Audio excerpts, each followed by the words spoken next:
Hello everyone, how's it going today? Happy Wednesday! We are here to start the Modular City set, Modular Buildings Collection Shopping Street, which comes in a tall box. It's the same shape as the other ones, they just printed it tall rather than portrait rather than landscape. We'll go with that. Are these official Dragon Quest IV songs? They are Dragon Quest songs. It's the orchestral album. It has music from 1 through 7.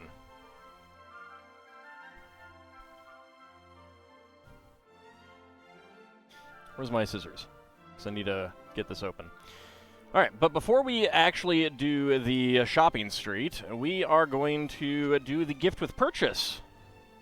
The vintage parade car for the annual Silly Hats Parade, which, if you've seen the short Rejected, the short film Rejected, you know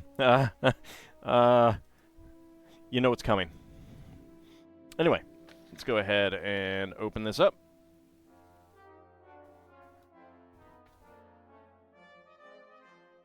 It's because it's Silly Hats only.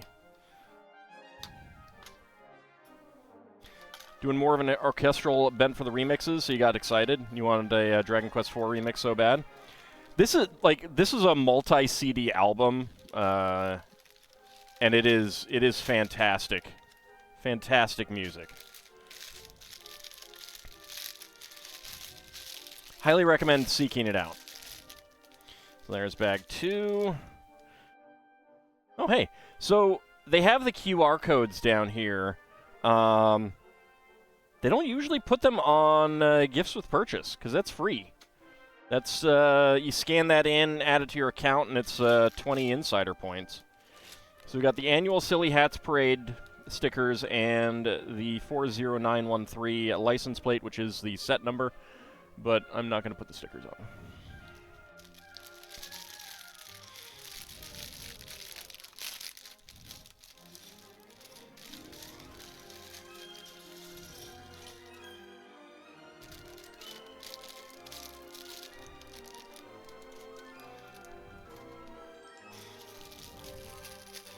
So how is everyone doing today? And Niagara, you finished Final Fantasy Tactics. What did you think? Is that your first time seeing the ending? I think you said before that it may have been, or your first time playing the game.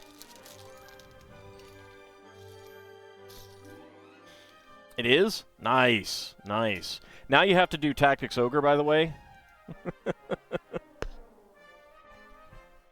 What'd you think of the ending? Alright, let's do the guy with the first silly hat. And the purple tricorn, that's pretty nice. You folks have been telling you to do Tactics Ogre. Should you do Ogre Battle first, though? They are not tightly connected. Can't breathe, vision's getting blurry now? Uh-oh. How's it going, Mad Rhapsody? And Mike and Stabby, how's it going with you? You've watched my LEGO VODs on the VOD channel today, and now you have to go watch all the older builds on the other channel? Yep. I need to redo all the playlists. Well, not redo the playlists, but I need to get links to the playlists into the proper videos. Things changed up. So here is our first guy with kind of a, I guess, a tricorn beanie. Let's go ahead and zoom in on him.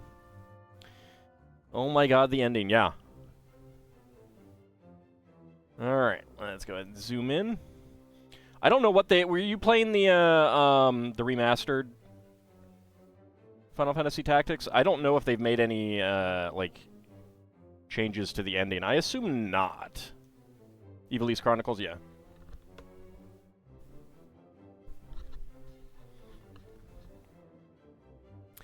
Just casually throwing a few WTF moments that you were not expecting. Oh yeah, no, that game is the end of that game is it goes places. It definitely goes places.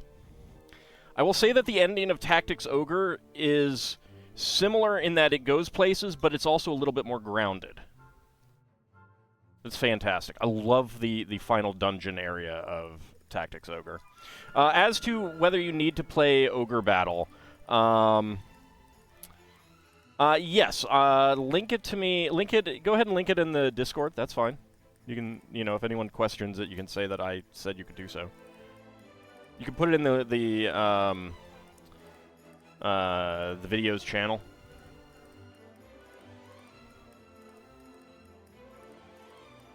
So I will check it out later.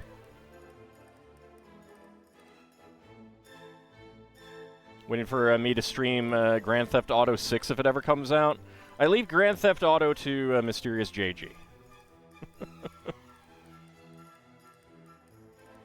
Quite a few folks are recommending Tactics Ogre to you. Maybe that'll be your next big Tactics Ogre. Should you do the remake or an SNES translation? I don't know. I don't think they've done a more recent version. So you don't need to play Tactics Ogre to play... yeah, you don't need to play Ogre Battle to play Tactics Ogre. Tactics Ogre, I highly recommend. In a lot of ways, I actually like it more than Final Fantasy Tactics, which is like, what do you like better? Winning $1 million or winning $1,000,000 kind of thing,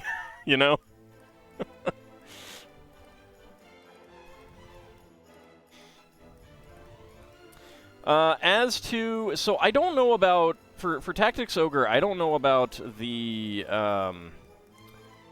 remake. I'm going to do that. I'm going to stream that eventually. I don't know. They changed the battle system somewhat, like the leveling and everything like that. So the remake is probably going to be easier to get into and record to a certain extent. I think that the PlayStation version is what I would recommend as someone who has not played the remake yet, though, because I think they did a really good job with it, and I really like the engine on that.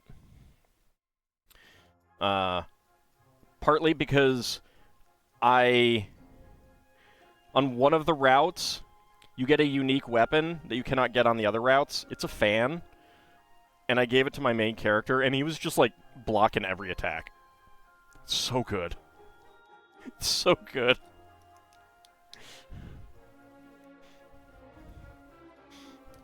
Oh yeah, you're attacking me? Well, whoop! Just avoid that attack. Whip out that fan. It's so good. I love that weapon so much.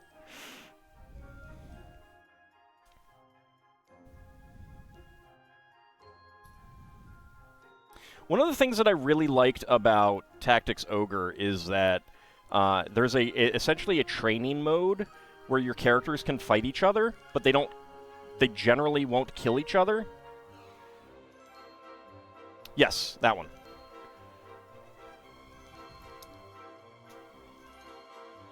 That is for videos of all kinds, especially that doesn't fit in one of the other areas.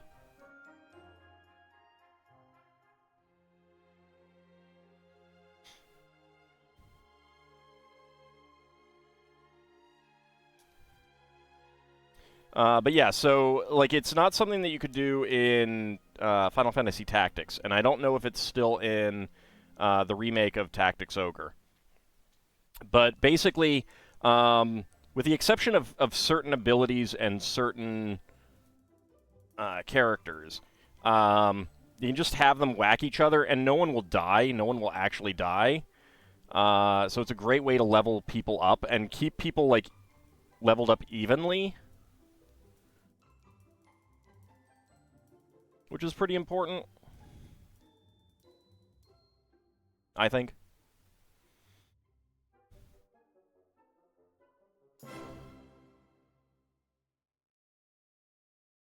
And the fun thing about it is that you can let the AI do it. Smacking each other around seems to be the go-to training technique in tactics games. Yes.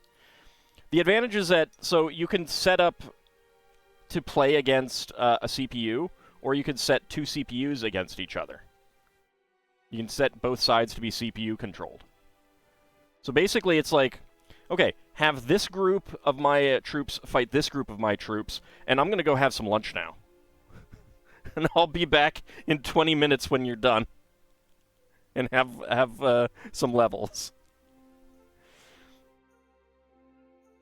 Periodically, you need to do some manually just to make sure that you're leveling up certain people will lag behind because they're the ones who got killed first in some of those training missions, and you just need to go in manually after everyone is leveled up a bit, and have them beat up some people who are higher level while the people who are higher level do absolutely nothing.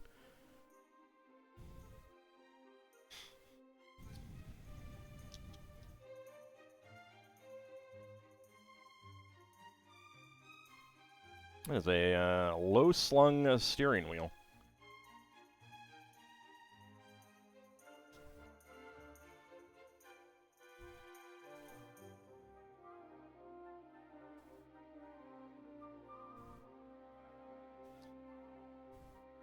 Yeah, it does go there. Just notice that your last hit base damage was 420, but it crit for 695.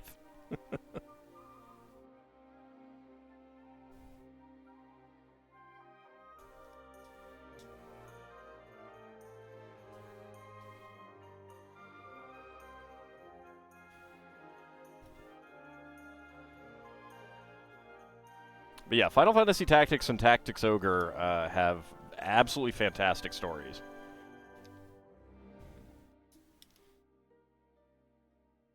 Final Fantasy Tactics is a bit more... Tactics Ogre is a bit more, like, grounded. It was specifically modeled on the Balkans. Howdy, Kinshir. How's it going? But there's also some more replayability in Tactics Ogre as well, because you got multiple routes that you can take.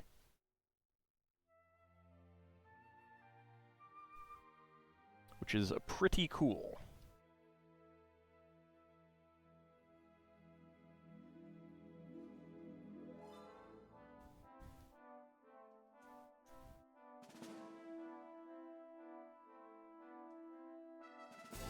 Get that inverted arch in there.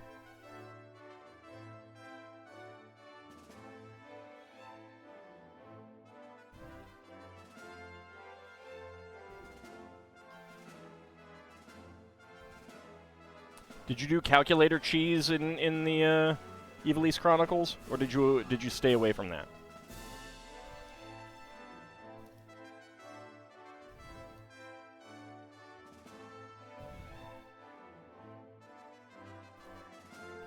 Calculator cheese is the best cheese.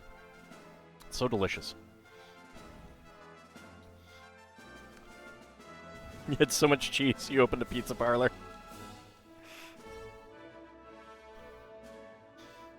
Excellent. Excellent. As it should be.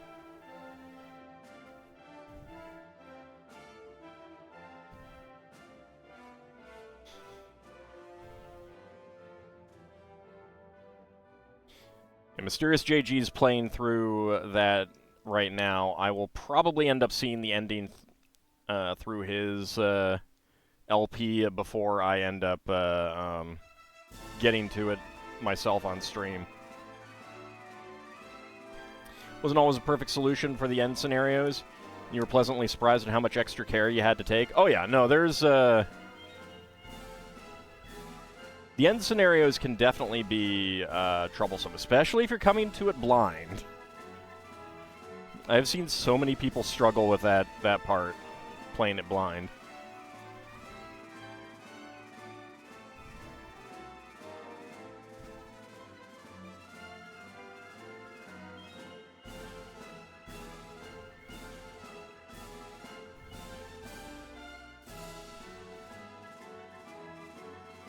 We'll get a dashboard here.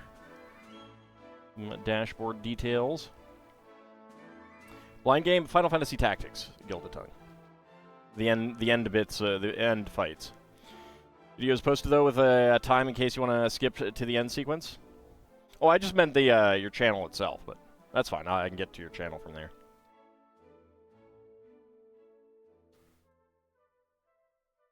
No worries. It's fine.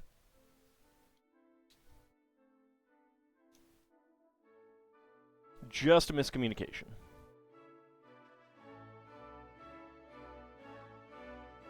Alright, get our headlights here.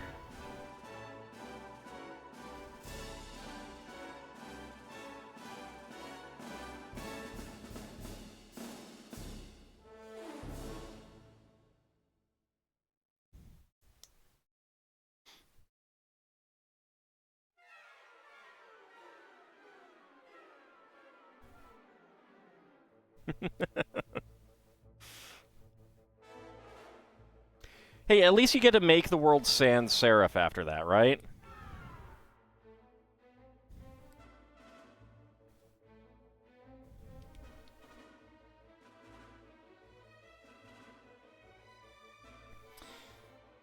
Alright, 2x3 tiles here, and here.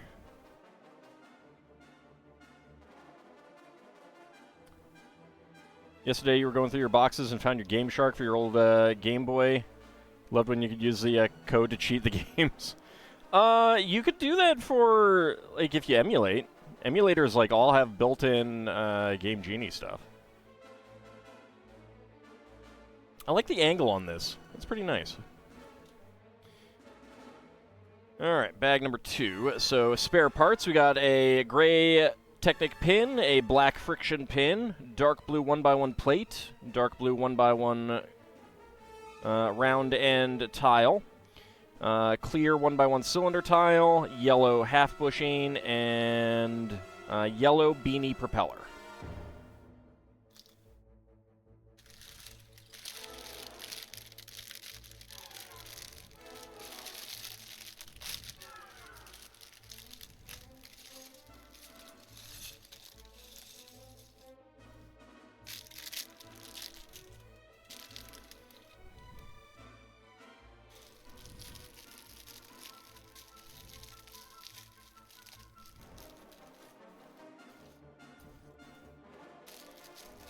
Fiddle with lots of things. Alright, let's see. Okay, are we making the minifig first? Yes, we are. Alright, we're going to make the silly hat.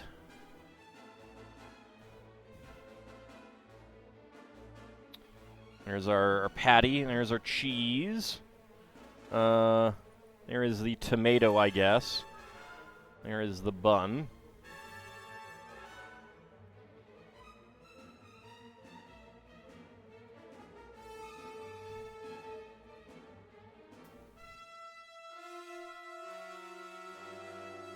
There we go. And in the hamburger hat. No pickle. No, definitely no pickle. It's a lot of lettuce, though. It's like an explosion of lettuce.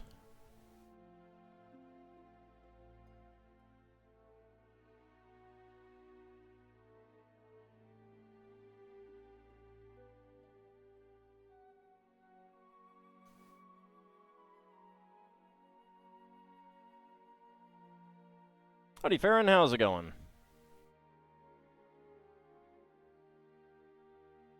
You're gonna go with your Persona's cannon height build. You might hold a cello the same way you hold a violin. I think you'd have to be pretty tall. I don't know how tall he's supposed to be, but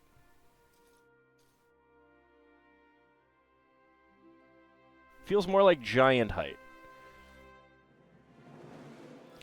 Well, AD&D orcs are actually not that big. They're actually a little bit shorter than humans. That's what I always think of when I think of orcs.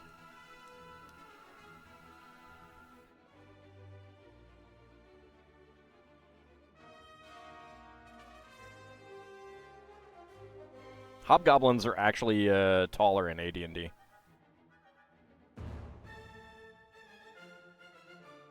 Orogs, though, they get the height.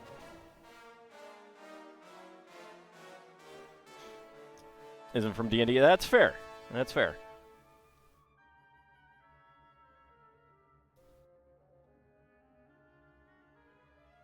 At least they're bigger than Rankin Bass orcs. Oh, Rankin Bass orcs. 90% head.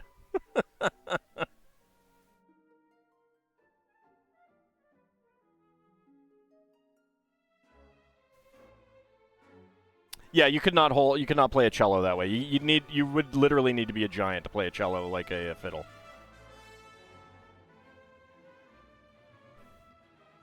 My dad and my sister played cello.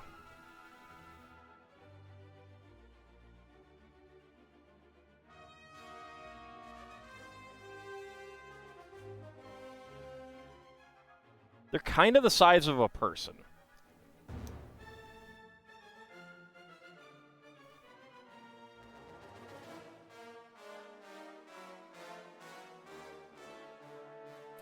Okay, the license plate that I am not putting on here.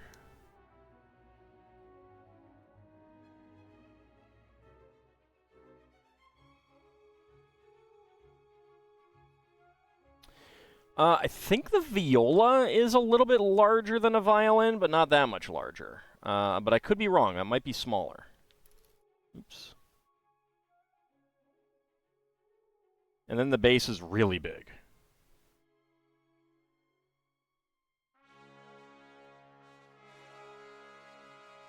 Actually, hold on. I think I might have something that could show cello size. Do I have it here? No, I don't have it here. I'd have to look for it. Lego does make a cello now.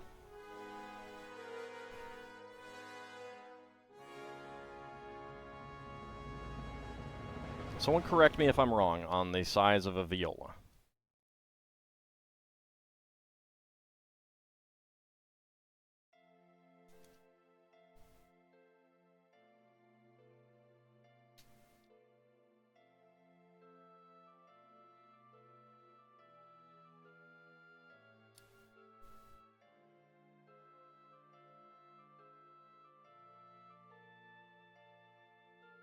I think part of the problem with something between the size of a violin and a cello is that it's kind of hard to play.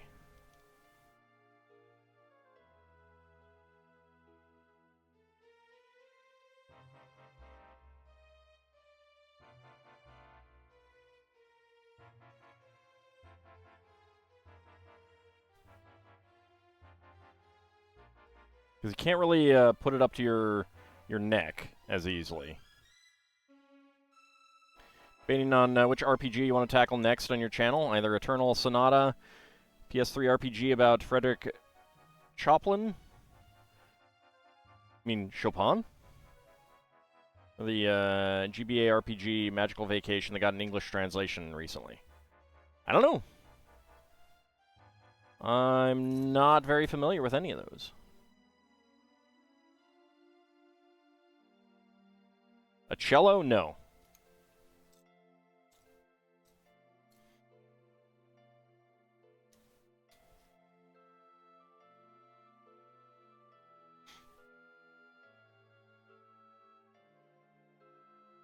Yeah, I mean, something to suit a slightly larger humanoid would probably just end up being like a slightly deeper violin.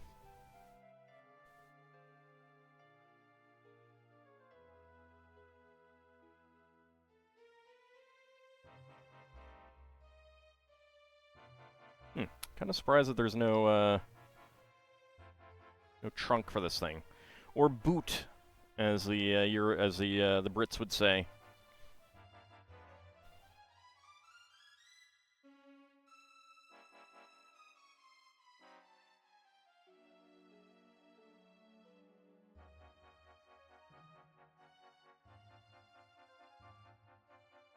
The cello is a beautiful instrument, though. Definitely one of my favorites. I tried to learn violin, and I was bad.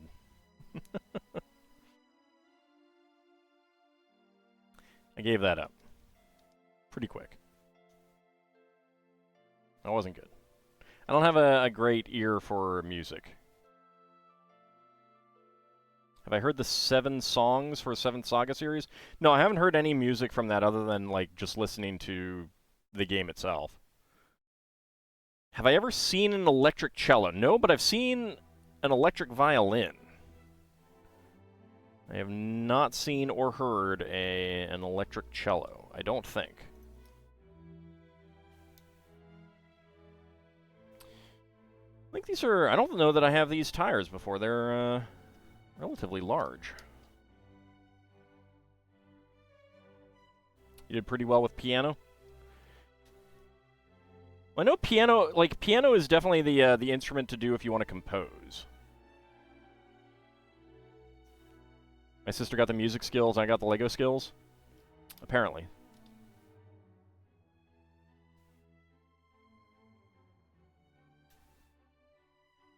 It looks similar to electric violins, just bigger, as you would expect. Yeah, but how does it taste? I mean, sound.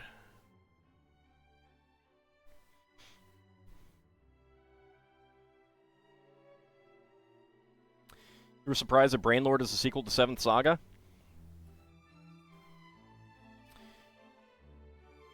That is a weird one. That is a weird one. Yeah, Zerfall ended up playing that on his channel because Mysterious JG played 7th Saga. I will probably play them both eventually.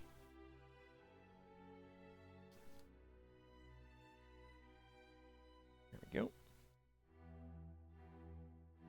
Yeah, I like that that cover there. That looks pretty nice.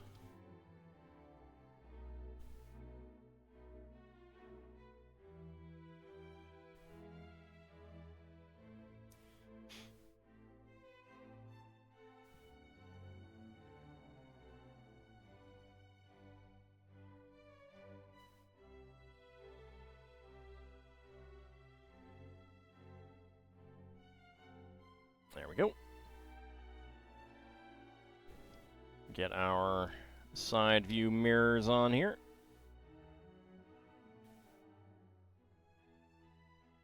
Oh no, I'm thinking of Brainlord. I mean, Mystic Arc. Sorry. Someone played Brainlord. Someone else played Brainlord. I'm trying to think. Who was that? I don't know. I guess I'll have to add that to my list of eventual plays. Hungry Goria did recently? I don't think that's who I'm thinking of. Thinking of an older LP.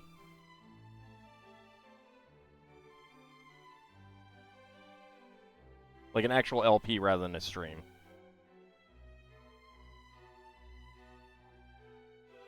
Specifically someone that I watch, obviously. I'm sure lots of people have played it that I don't watch.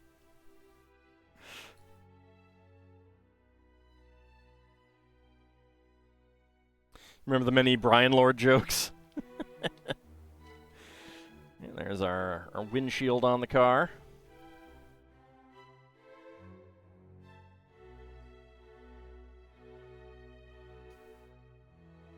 Get some flags going. You did Brainlord a year or so ago.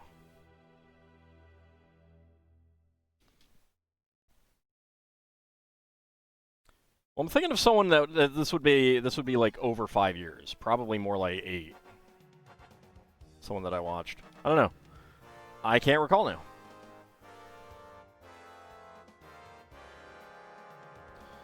Okay, so that is the car itself. Let's go ahead and get to the banner.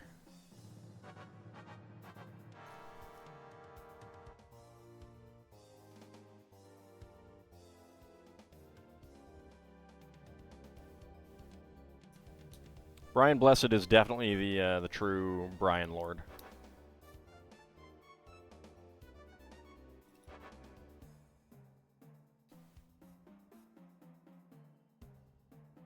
Little irritated and concerned now. Earlier talk made you try to find the bell curve data you have for species in your world building. You can't find it now. Don't you hate that?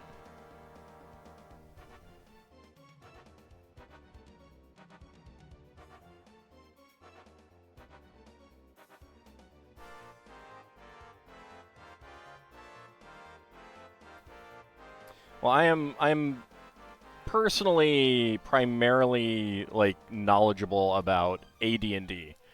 I don't even know what they did in later editions that well. So you have a whole freaking document for randomizing a population, and where go? It's probably in that one place on your hard drive that you put it so that you'd remember where it was.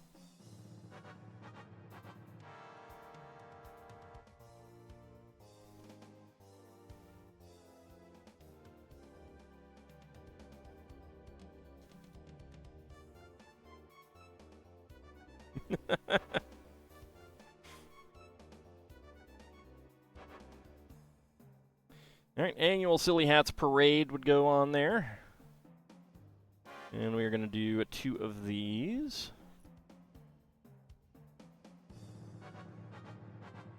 See, right where I said.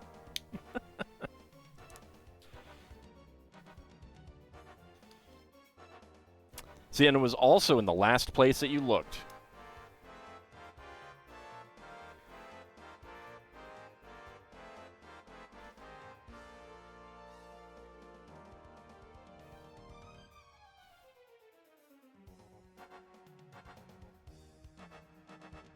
You keep looking for it and prove that wrong? I don't know that it works that way.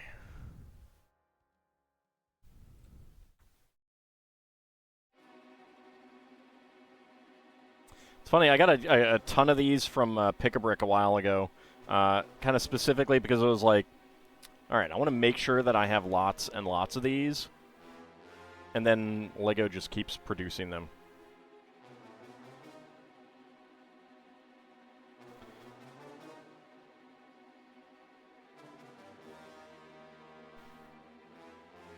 All right, and right on there. Right on there. Oh, actually, turn that way. Turn that way. This is actually a pretty narrow street, if you think about it.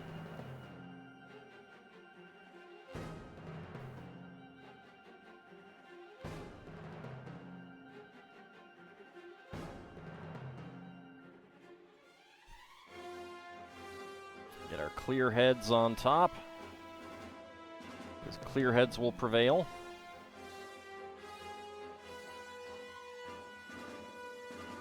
There we go. And some pennants. Not penzance, pennants. Pennants, not penance. There we go. So, annual Silly Hats Parade would be on there. No, I said pennants, not penance. God. Go ahead and get our people into the car.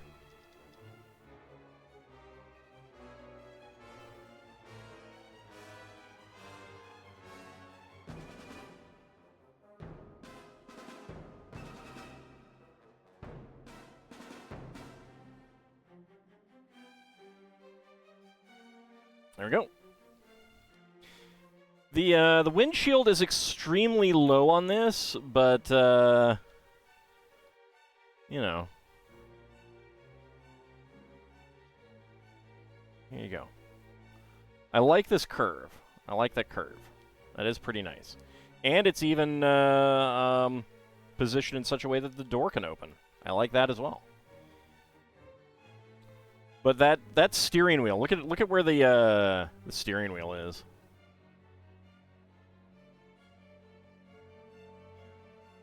Look at how deep that is. Imagine trying to steer like that. Basically steer with your feet. The penitent brick definitely kneels before me, yes, it is true. Alright, spare parts. 1x1 tile slopes in white, dark blue, and trans red. 1x1 cylinder plates with bars in black and red. 3L bar in gray, and a 1x1 cylinder tile in gray.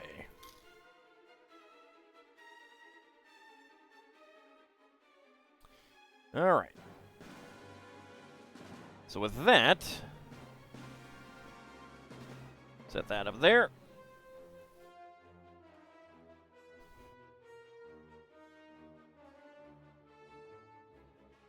Feel like it needs another tile under? Under what? You mean to lengthen it? To make the curve longer? Oh, under the steering wheel? Oh, yeah. No, it definitely needs to be raised up. It definitely needs to be raised up. Probably more than one.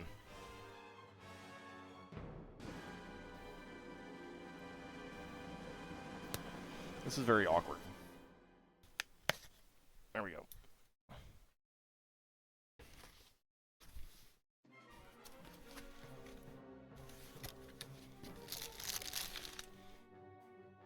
That's the base plate.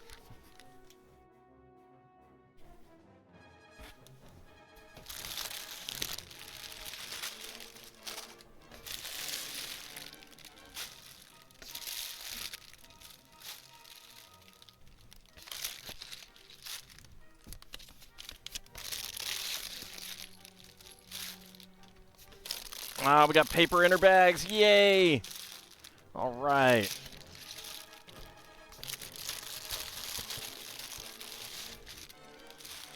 That's a score.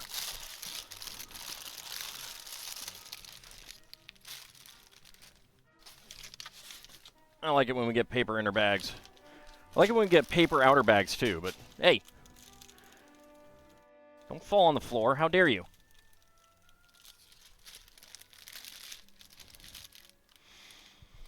All right. There's the annual Silly Hats Parade car. And we got Shopping Street. Okay. We got paper in our bags, all feeling happy. I am. Also feeling fat and sassy. There's 13 and 14. It's 24, 20. I do not like putting them over there. Okay. Single digits up there. 10, 12. Might as well put the 12 appropriately.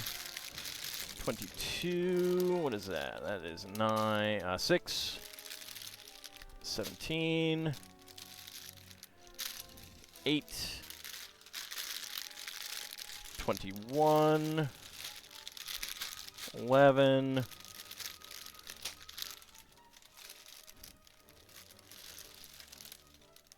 15, 9, 23. Yeah, there's 1. Let's put 1 aside, because we'll want that one right away. 18. 2. 16. That one's the 18. 5. Nope. Don't fall off the table, please. 3. 19. Okay. So 24 is the bottom. That is the last 23.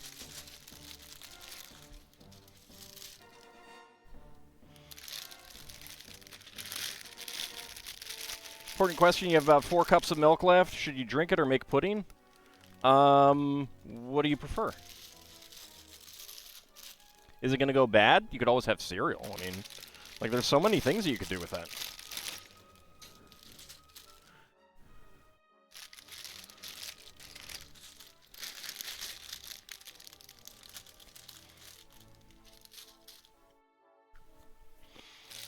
Okay, 19.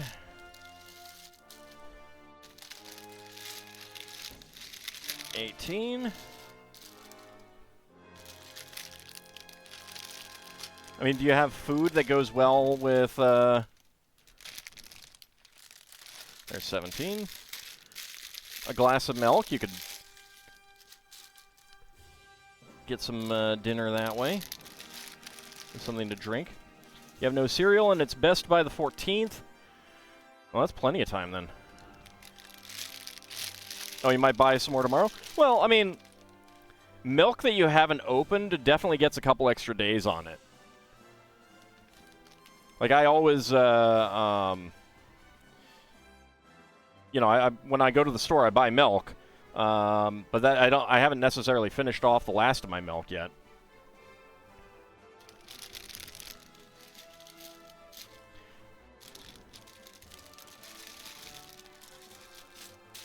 Usually stays good for a few extra days if you don't open it.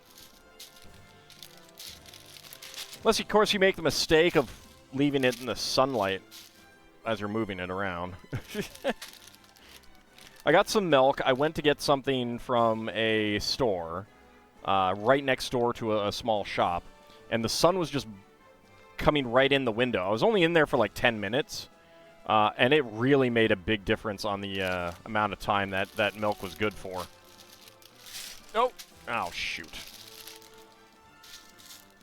Let's see if I can get it with my foot.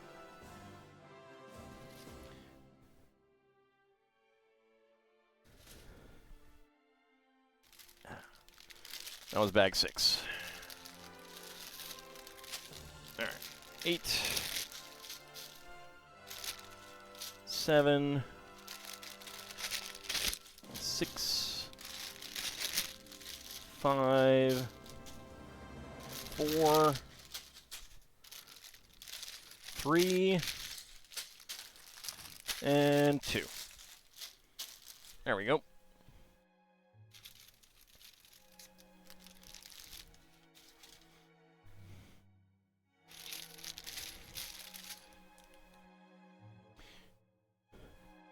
Unless you make some sort of bechamel cream gravy, you only have the pudding you can do with the milk. No, I mean, pudding's a good dessert.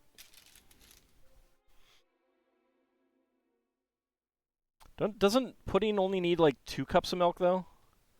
You could have some. You could make some pudding with 2 cups and then drink the rest. Get you guys back on.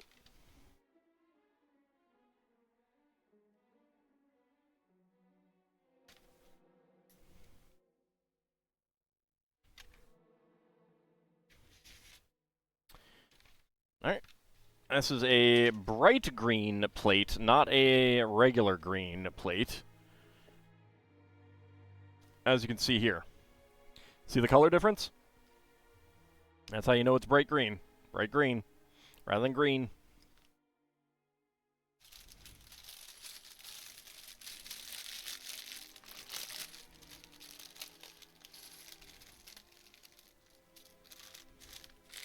It's blue. You shut your mouth. How dare you?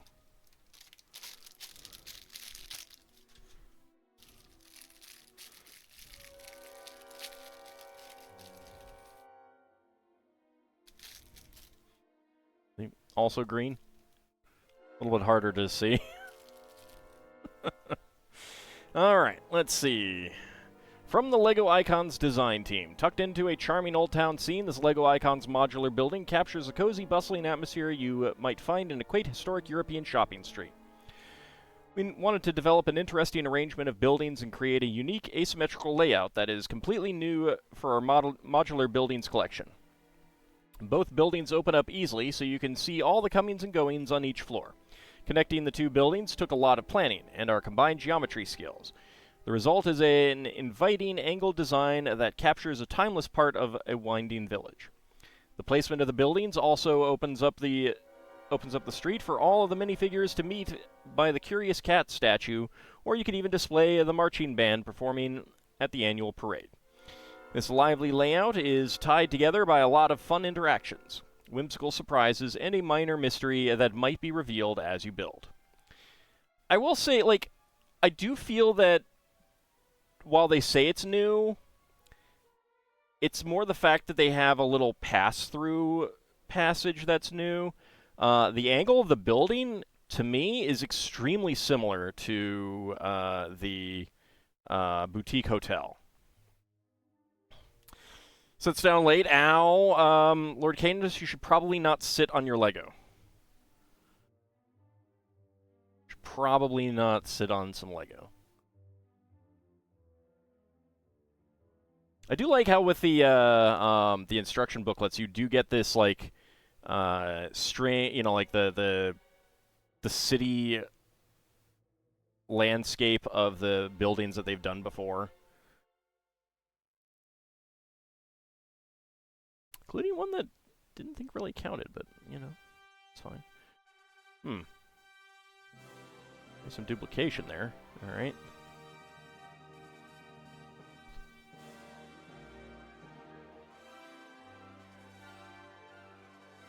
This does not have the boutique hotel on it.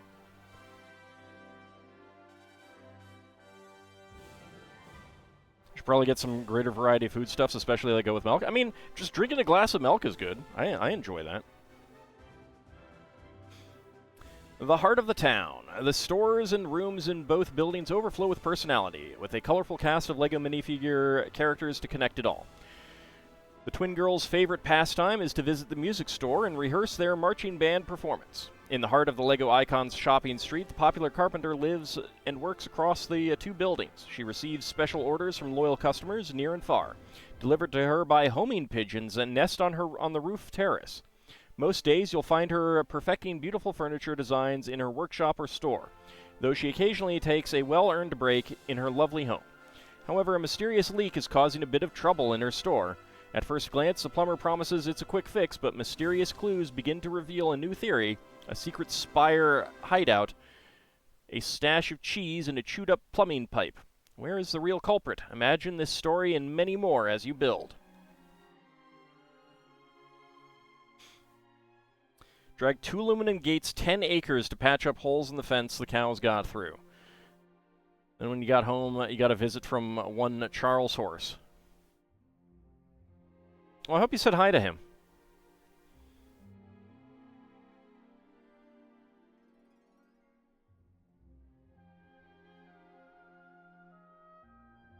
Alright, so let's go ahead and start with Carrie Weaver.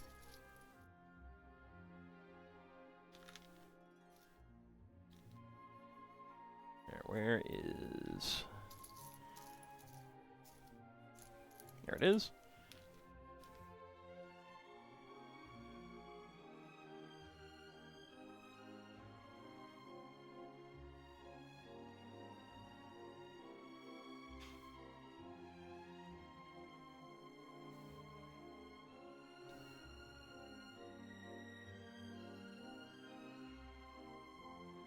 Okay, and her stick, which is gray.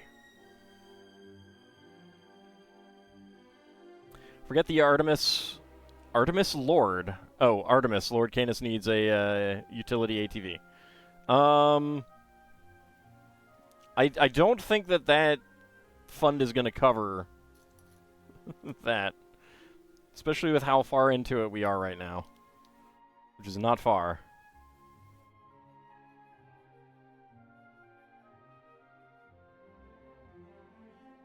Oh, that's right. There's the mold mark.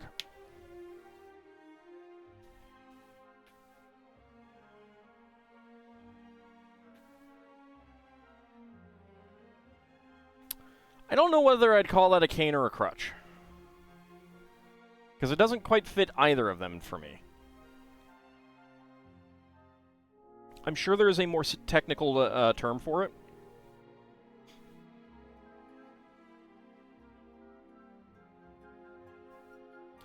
And Red Hyena subscribed for 29 months. Hi all, hope you're well. I'm doing pretty well. Thank you very much. I hope you're doing well as well. I mean, all things considered, you know.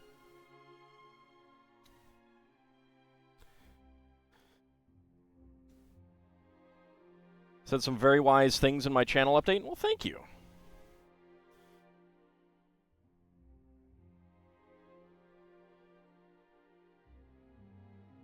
I try to be wise.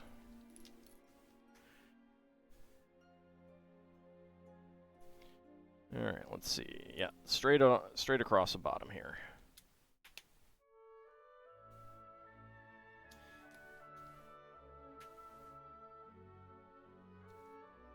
Pleasantly surprised to see that I did not actually, at least as of last time I looked, Didn't have any dislikes on the video. Tonight on All Things Considered.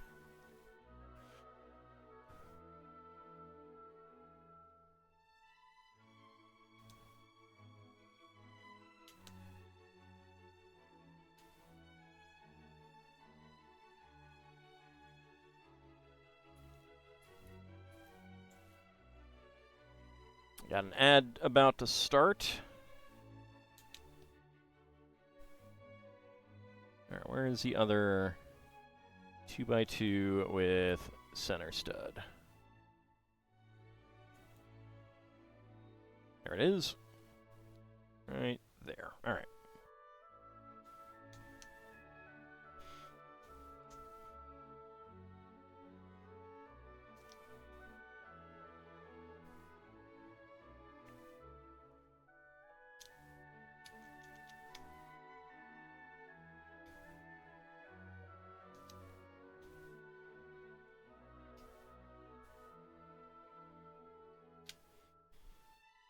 Like years ago, I got someone who scolded me on a video for making a very offhand Fox News joke.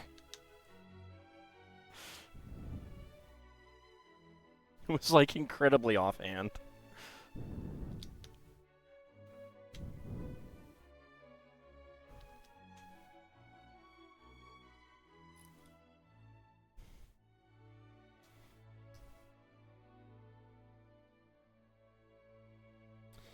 All right, let's see. 1x2s all the way across here.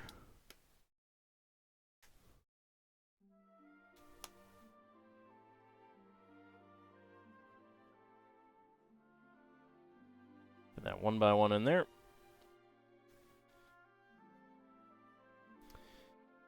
All right, 4 over here. There we go. Alright, that is a rather pretty looking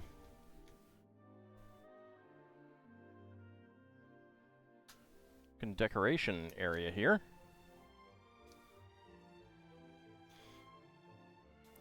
Are these giant plates common in larger sets? No, the base plates, I would say they're actually extremely uncommon these days.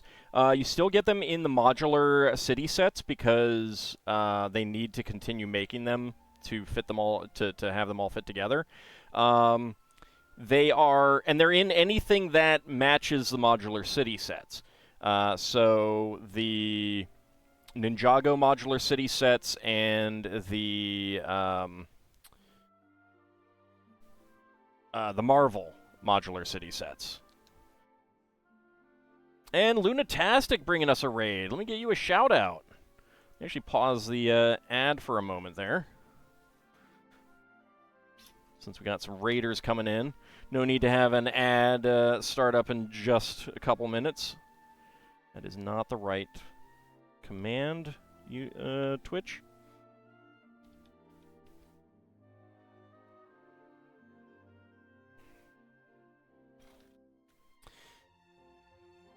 How's it going? I saw that you were playing some Pokemans. Did you catch them all?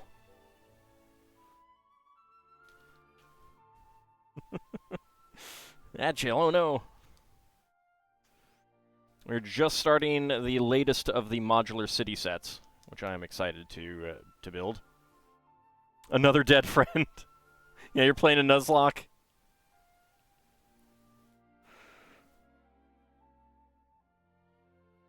Oh, no.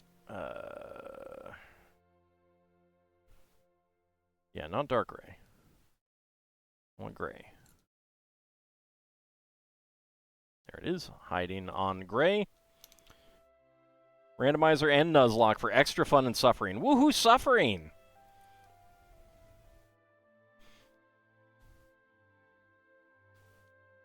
Another dead friend. Have you considered not getting them killed? Just out of curiosity, have you considered that?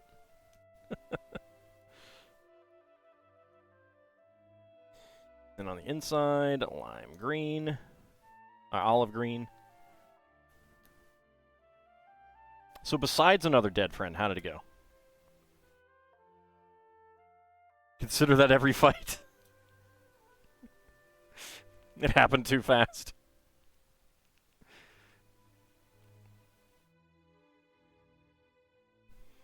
Where's my cursor? There's my cursor.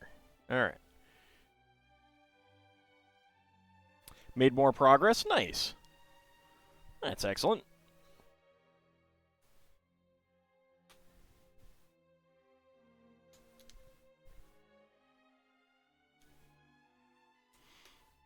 So before you showed up, we made the gift with purchase that came with the set. The Silly Hats Classic Parade car. I didn't put the stickers on here, of course. She does, in fact, have a hamburger hat. And he has a tricorn beanie. I really like the cover, the wheel cover back here. Well, on one hand, miss the old molded base plates. On the other hand, it makes sense building the scenery. So, yeah, so part of it is, like, they put more parts in the sets now, which is one reason why they don't do the old molded base plates anymore, which are pretty neat. I do like them, but they are very samey.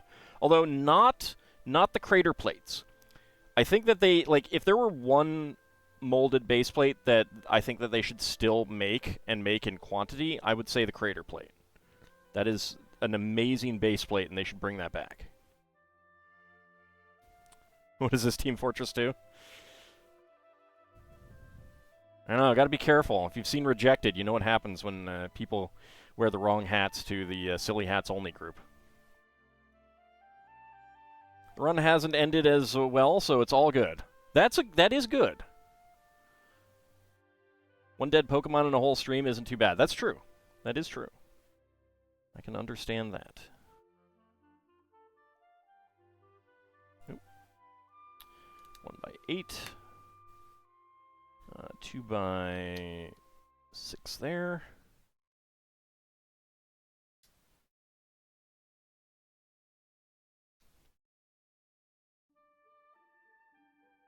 It's a very big burger. Might not actually be a hat. Maybe it's actually a burger. You know, like the ancient Egyptians used to wear perfume in like a solid wax thing on the top of their head and just let it melt from the body heat. Maybe it's something like that, you know? Which is kind of gross, now that I think about it. Now that I've actually said it.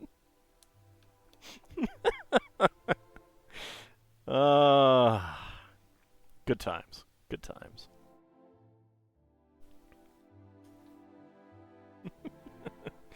Oh, I can snooze the ad break again.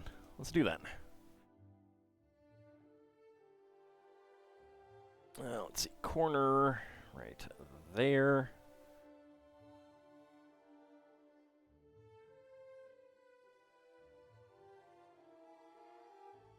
Ooh, to half pounder.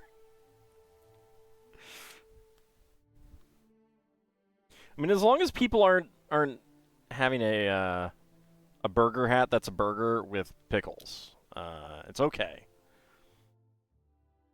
If they've put pickles on it, it's no bueno. You should not do that.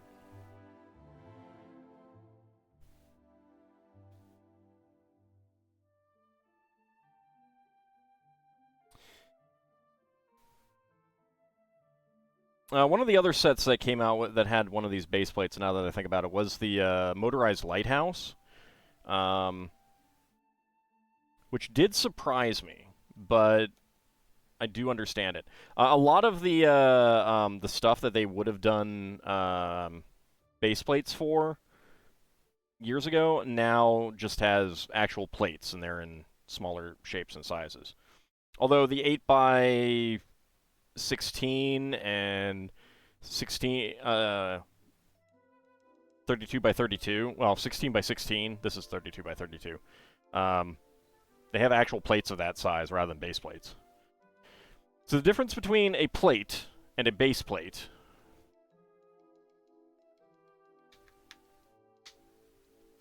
come on.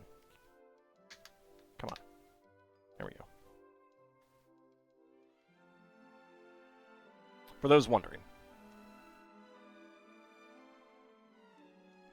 So you can see that base plates are half the thickness. So if you build something on a plate and you put it next to something built on a base plate, it is not going to match up because it'll be a little bit higher. There are ways to, get around that. Hollow studs.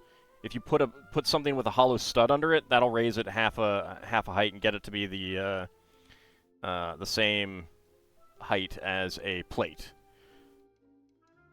So if you put another plate here, and then like pieces with hollow studs under here, you can do that with like Technic bricks. You could do that with the jumper plates, the round end plates, that kind of thing. That'll, it won't press down, but it can rest on it just fine, and that will be normal height. You wonder how long it took them to engineer that brick separator? So there was an earlier brick separator. It's kind of widens here. Doesn't have the sharp end. Doesn't have the axle bit here. The front end is basically the same, though. Although you have a little bit more flexibility in what you can connect to here. So the front end bit is the exact same, but the back has changed. This definitely uses less plastic than the other one. And it has the advantage of this sharp end and the axle bit. So I don't know how long it actually took them in terms of sitting down and saying, all right, we need to re-engineer the brick separator. But they didn't come out with these until in the 2000s.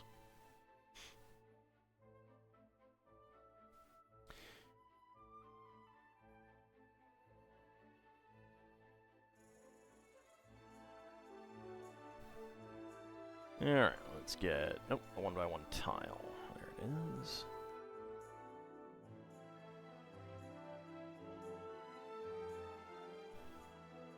Okay, a 2x2 there.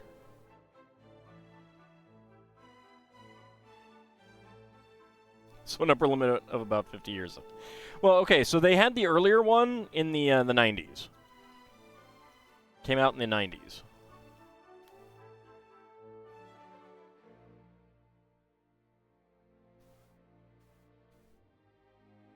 So it's more like 30 to 40 years.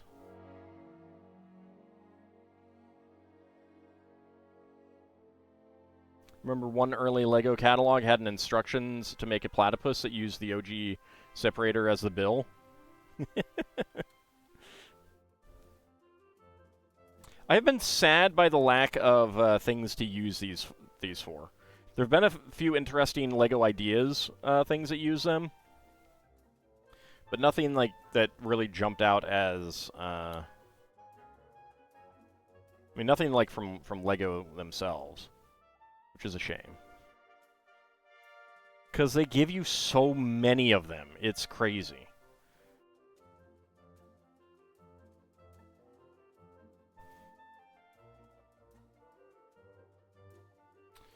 Alright, then we have lots and lots and lots of trans blue tiles here. Do have the ad break just about to start.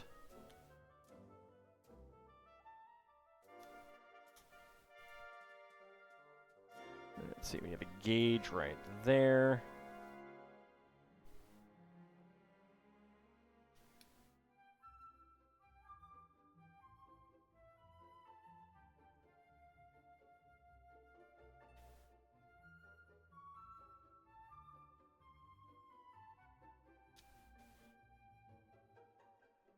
A green 1x1 tile with top clip.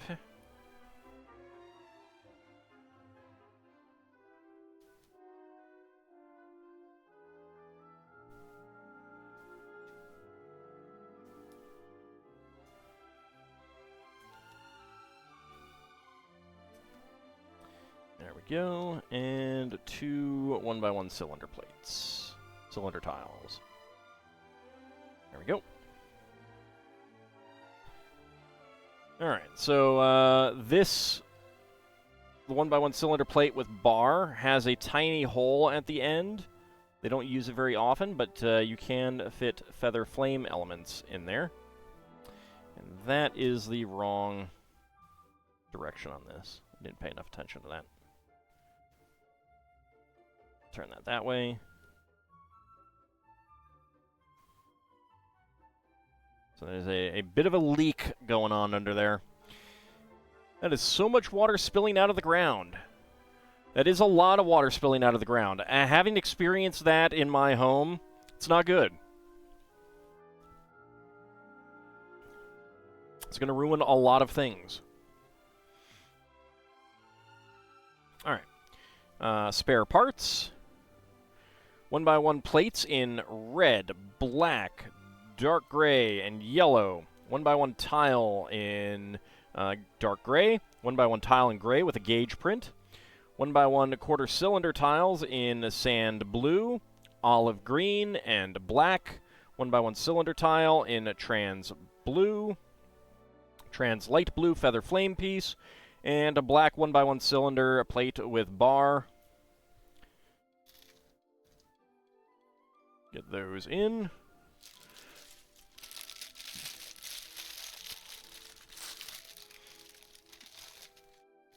Yep. These over there.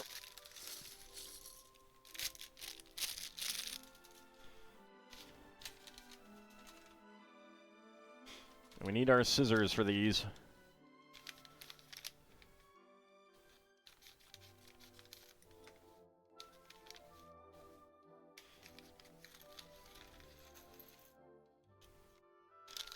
Yay for recyclable stuff.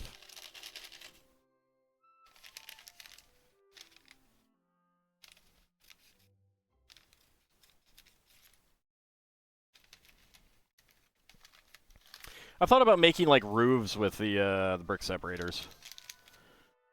There's only 3 colors: orange, teal, which I probably have one around, but I don't have it right now, and regular green. The regular green was only in 3 sets, I think. Might have been 2 sets, and I have a double copy of one of them. I don't remember. So not enough green ones to really do anything with, and they're kind of precious. They're kind of precious. You don't really want to use them for other things. 1x4. But I've been thinking about like doing some roof construction with the orange ones or the teal ones or something. Get a 1x3 arch for a mouse hole back here.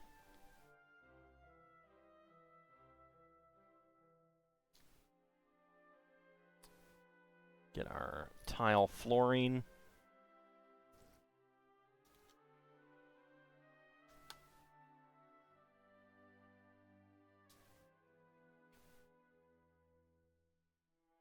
Alright, 1x1 cylinder plates in red.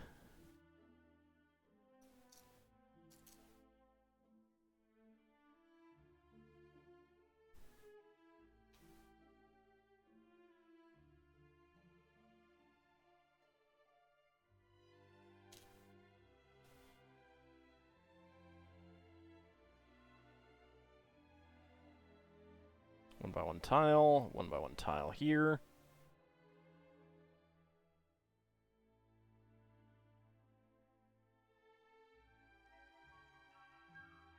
The colors for the classic brick separator were green and dark gray as well. And there is a wider one that kind of resembles the old style. That is for some of the architecture sets. Not architecture sets, some of the art sets.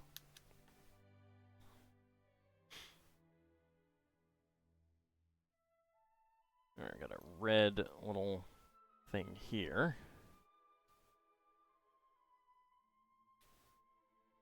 And dark red 2x2 with center stud right there in the middle.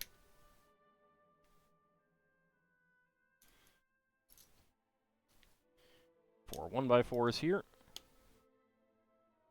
A little bit of lint on there. Let's get rid of that.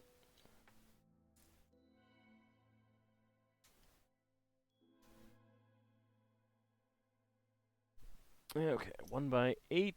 Need a 1x4 as well. And a 1x1 brick.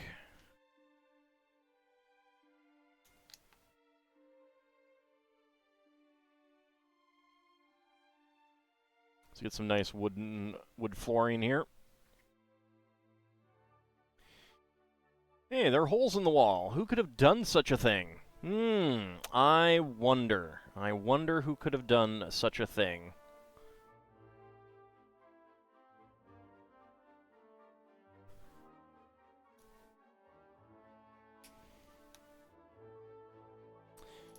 Kind of shocked that it hasn't actually been noticed by the people.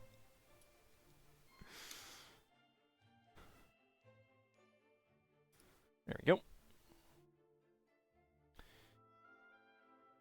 All right, another 1x8. Two 1x8s, actually.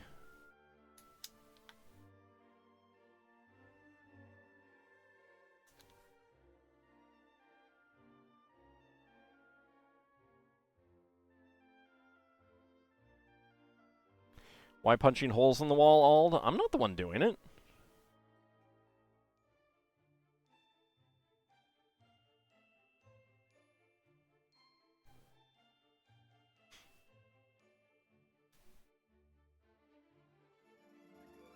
Yeah, there we go.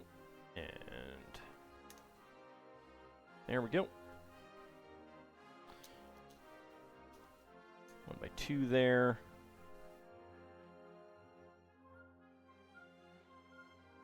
1x4. Alright, two 1x1 red cylinder plates.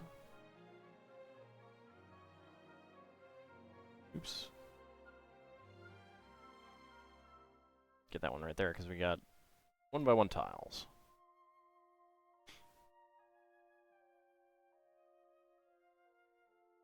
And a yellow 1x1 plate. Why yellow? I don't know.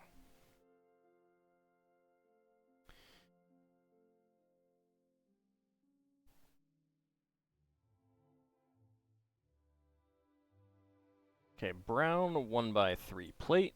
There we go. With a brown... Actually, that's a dark brown 1x1 tile.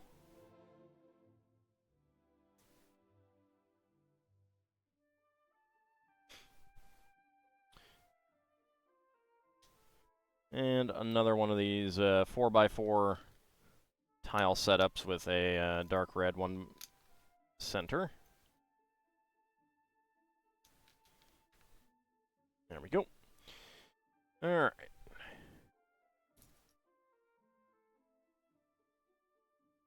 Do you feel like they kind of gave away the mystery, though? They talked about it in the instruction booklet here. Seems kind of obvious. It's not that one, all right.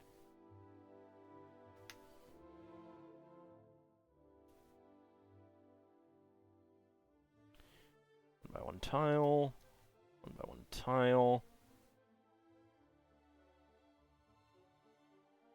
Another 1x1 tile here.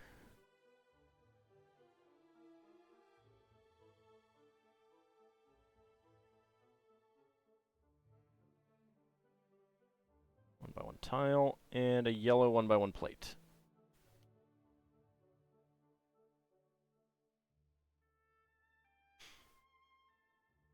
There we go.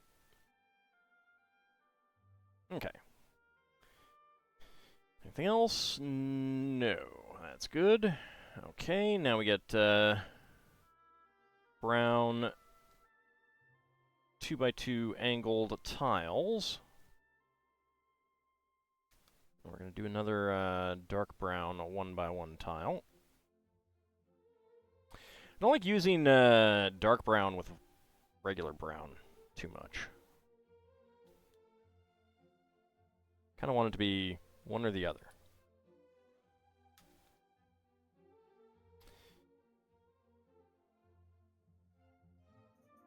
All right, 1 by 2, 1 by 1.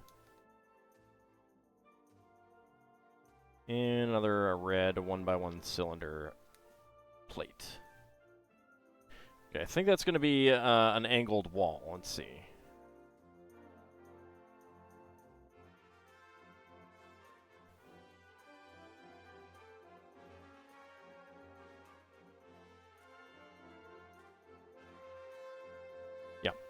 Yeah, there's going to be an angled wall here. Yep. That is matching up the geometry right there.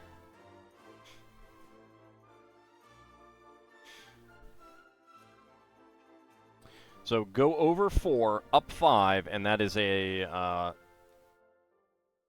1 by 6 distance.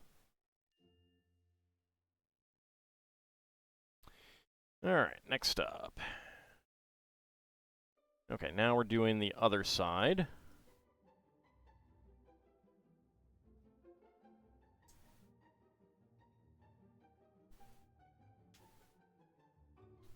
Some brown 2 by 2s. Dark brown 1 by 4s, and it is hard to see the differentiation in parts.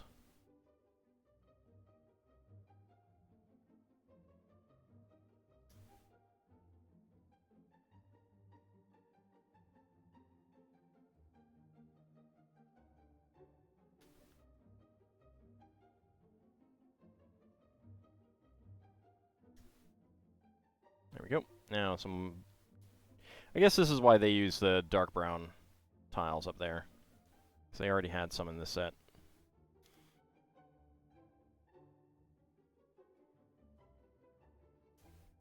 I suppose that makes some sense. I suppose.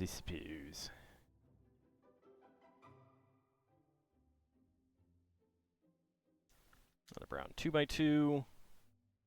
Another dark brown 1 by 1. I do not know what's going on here. That's kind of a mess right now. It might come together.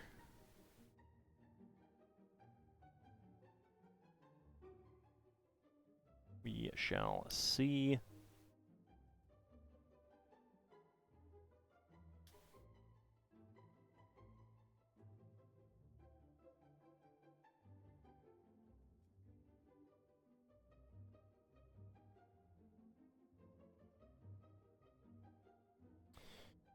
Right, there we go. Oh no, is that water damaging the wooden floor? Ah, okay. I guess that's what's supposed to be happening, is that the reason they're using the different colors is because it's water damage.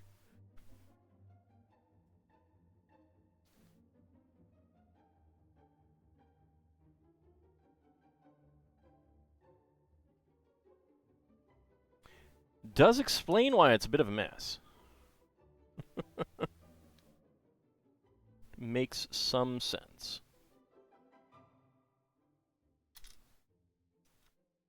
We want 3 of these, alright. You there. You there. Nope.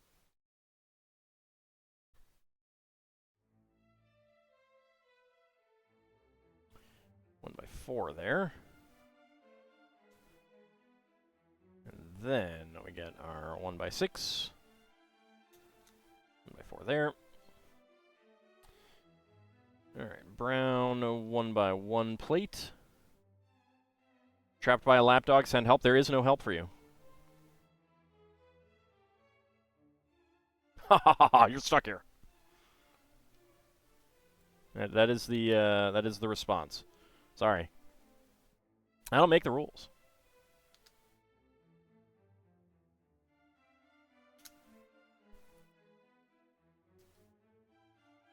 There we go. Alright, get some dark red over here. Oh, actually, first of all, white 2x3s.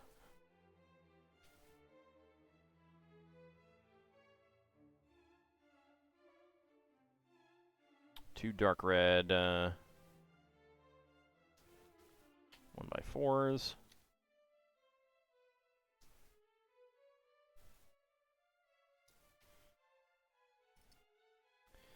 All right, 1x6. 1x6. And then two 1x6s here and here. There we go. Center stud there.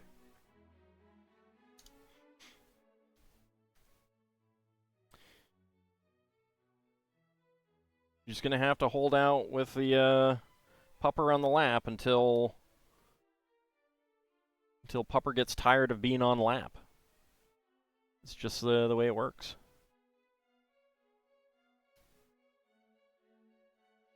And I just realized that these go a lot farther up.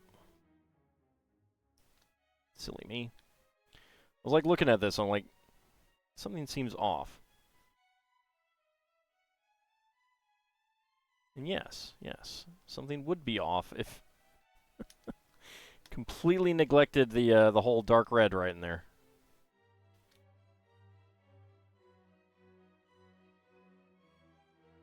Maybe Kitty will decide to play chase with Puppy. Maybe so. It's your only hope.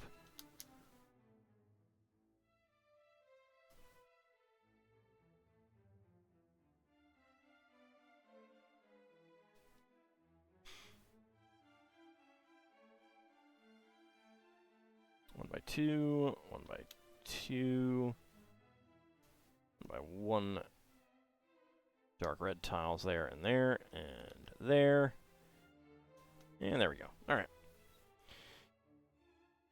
Anything else that I have missed? Nope. That looks good.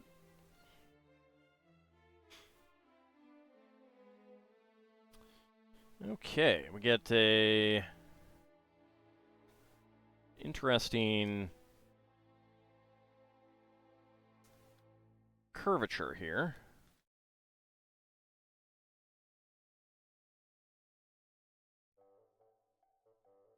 Not sure if this is supposed to be a pathway or just like foundational.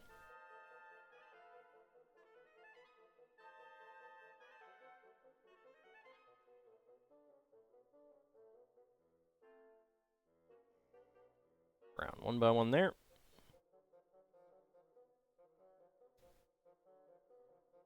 And dark gray 2x2 with center stud. There we go.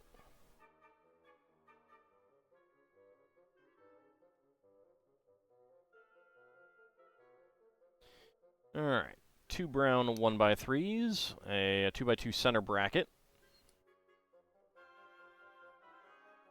1x1 plate. 1x1 headlight brick and a two 1x1 bricks. And a 1x3 tile.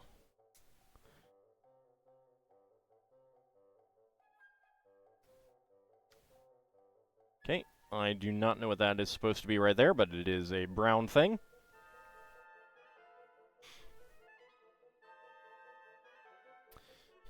Alright, log brick back here. Nope, don't go flying. Brown 1x2 brick with, Technic brick with a friction pin.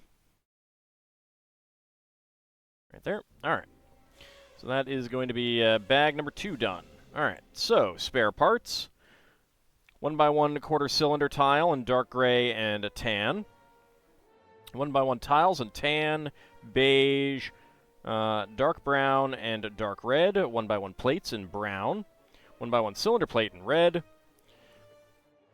1x1 cylinder tile with a top peg in pin in peg in gray, and a Technic friction pin in black. There we go. All right, bag number 3.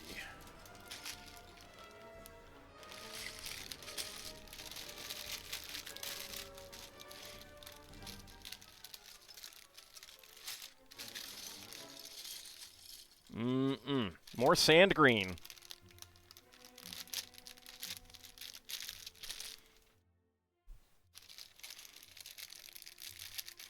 Everything's better with sand green.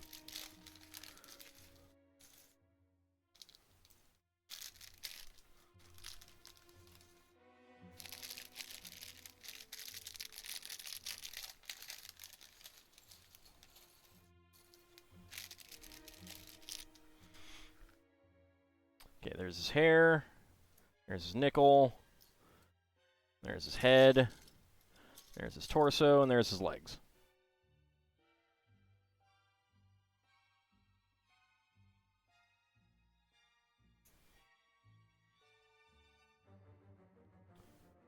Alright.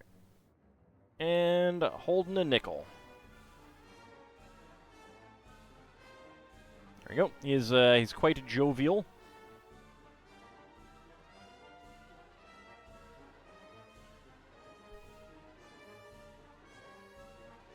There we go.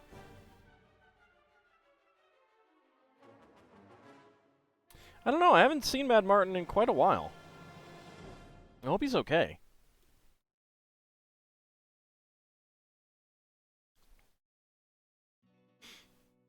Alright, let's see.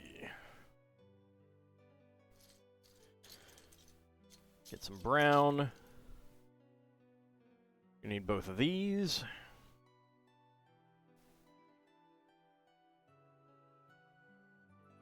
You'd be happy too if you had a nickel?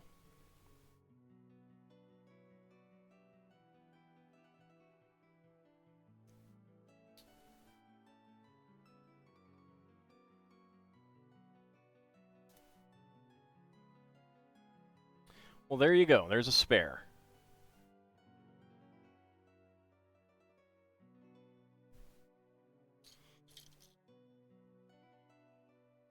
But you'll have to be a Lego minifig to use it.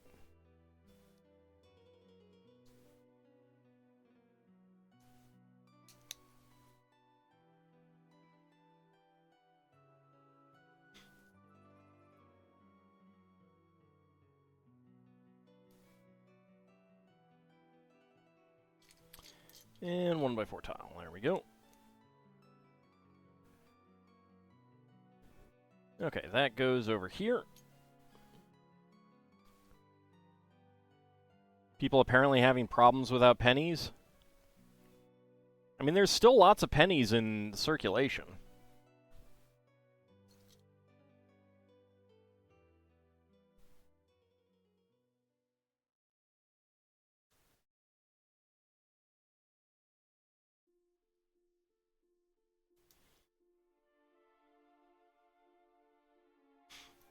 I haven't even noticed the lack of pennies myself.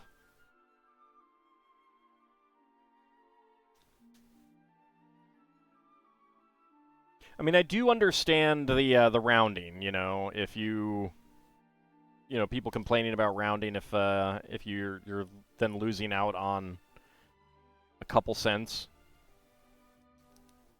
I understand the complaint there, but at the same time, it's like stores could just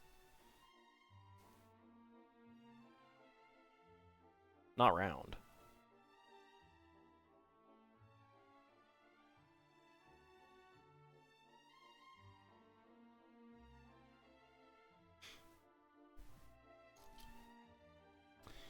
Alright. There's a 2x2 corner, and I need an angle plate. Get that in there. 1x1 plate right there. And I need a side stud piece. There it is. 2x2 side stud. Or did you mean some other problem with without pennies?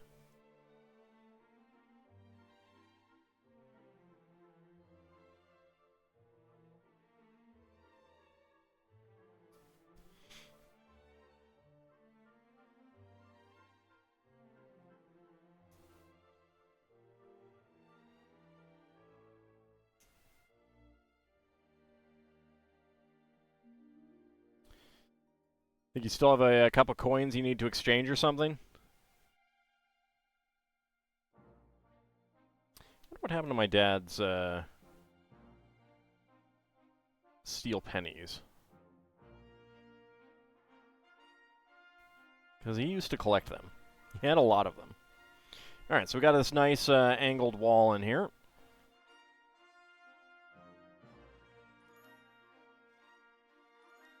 Oops, I did miss 2 pieces on here.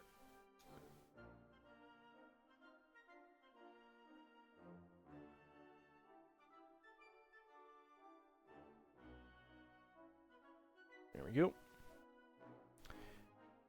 Oh, they're back there. All right. 1x4 tile.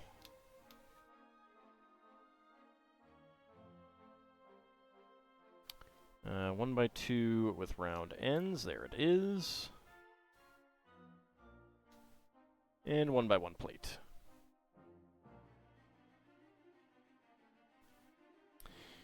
Yeah, my dad used to have a couple large jars full of steel pennies. He might have sold some, I don't know.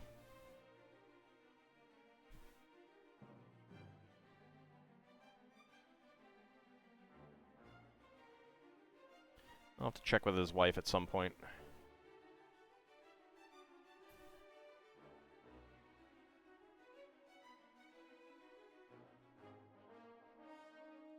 I myself have a large old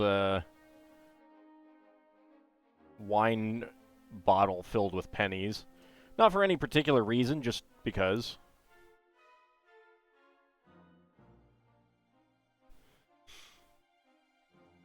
No, I figured. I'm just chatting. There we go. Got a curve on there, and that is gonna go right in there. There we go.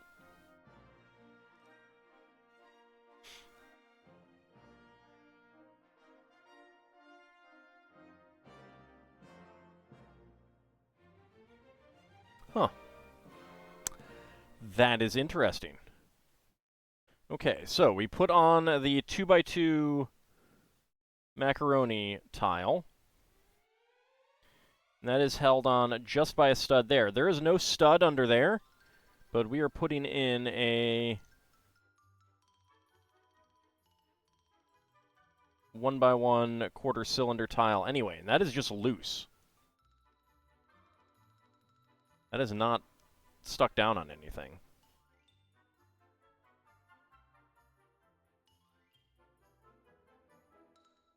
I don't even know if it's necessary. But it's interesting nonetheless. Alright, get that on there.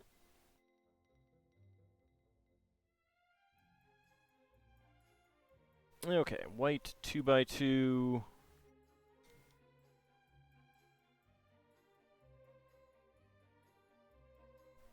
Right on there. I do not know why someone is texting me. Let me go ahead and mute my phone.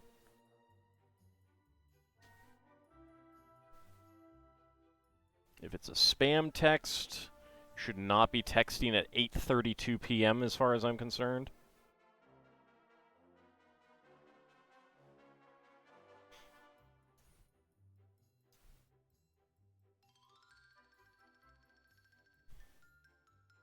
Alright, let's get the 3x3 corner there. 3x3 corner right there as well. 1x2 with a click hinge.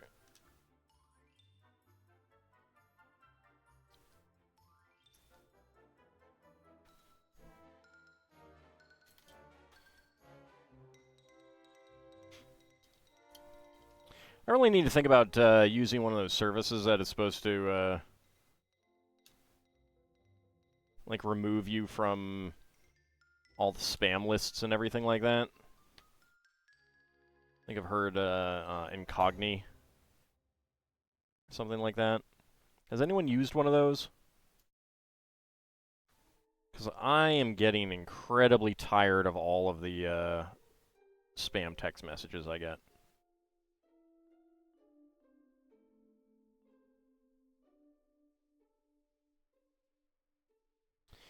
There we go. Alright, anything that I missed? Yes. Very noticeable. One by one right in there. Luckily, that is so obvious I would have gotten it next time I had to put something on there. Alright, one by one bricks.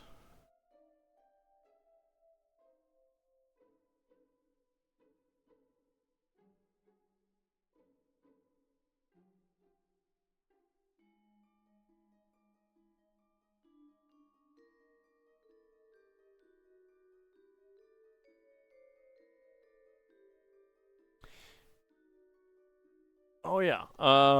So interesting thing. I got these were part of a gift with purchase.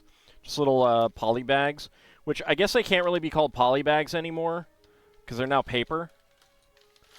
They do have the little latch, but my local Lego club, someone noticed that one of the stores had a little plastic hanger instead, so that does the same thing as this. They were complaining about that, but one of the downsides of these paper poly bags now is that you can't build the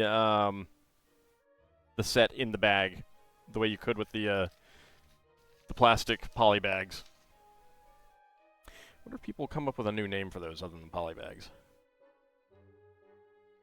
Yeah, it's weird.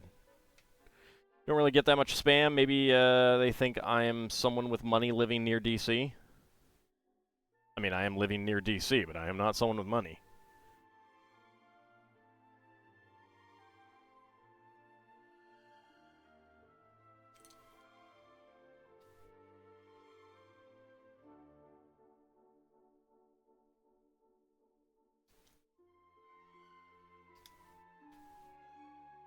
I mean, I do know where, like, most of them are coming from as well.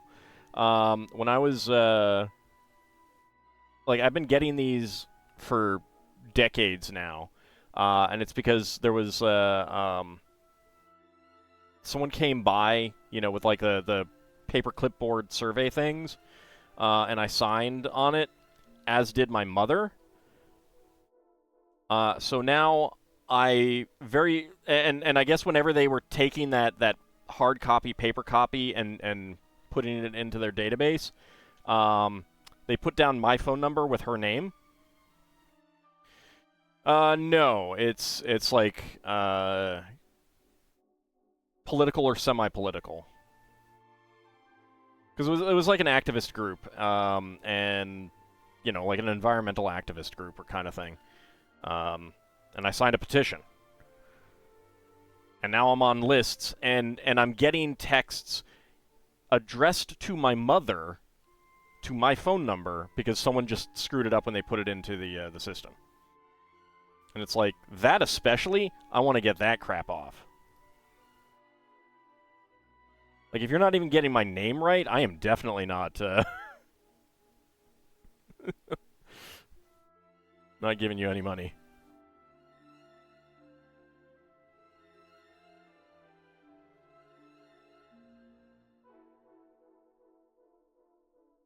I'd only block the bad ones.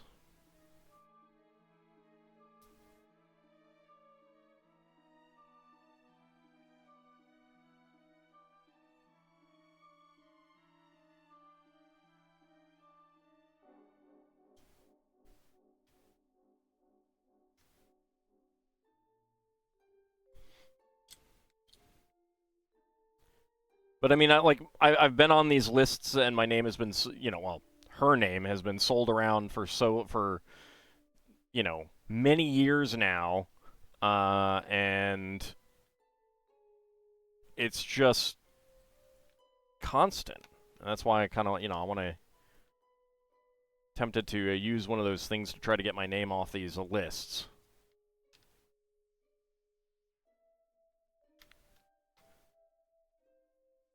Because it's messed up. Even if you say, you know, stop, it doesn't actually get you off the list. University alumni foundations will stalk you to the ends of the earth. Luckily, I'm not a part of any alumni foundations. But yeah, like that also would be like Hell no. Leave me the heck alone.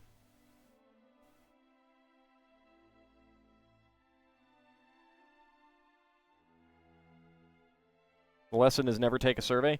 Well, like, this was an in-person... This wasn't a survey. This was an in-person petition. You know, signed to support whatever it was. I don't even... Like, I remember the... I think I remember the organization, and I know it was environmental. I do not remember what it was even in support of now. But yeah, like, I'm not... Given the fact that they got my name wrong in their system, number one, and number two, I can tell exactly what it was that did this. Like, I can narrate, like, you know, generally you can't tell who is selling your name, kind of thing, you know? I know exactly who's doing it. You know, I know exactly what list I got onto and when it happened and stuff like that. And the fact that there's no sunset on that kind of thing, where after a year your name comes off the list, the fact that I have been getting unsolicited text messages, maybe phone calls too, I don't know. I don't get too many phone calls, but the fact that I've been on these lists and I've been getting unsolicited garbage for them for so long, and I can tell exactly when I got, you know, put on the list kind of thing, it pisses me off. I would say the lesson is never put your, like, find out what they're gonna do with your name if you're considering signing things, because it is oftentimes important to get your name on petitions. Like, if it's like, you know, get something on a ballot, get a ballot measure. Do you support a ballot measure kind of thing? They need all the signatures they can get, but if they're gonna put you, but you know, you gotta see if you can sign that stuff without getting onto a list that is gonna go around forever. Howdy, Bahamut, how's it going?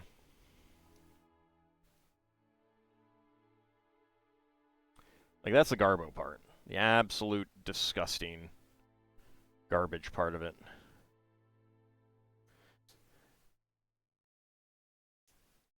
Hey, no worries. Show up when you show up, and that is perfectly fine.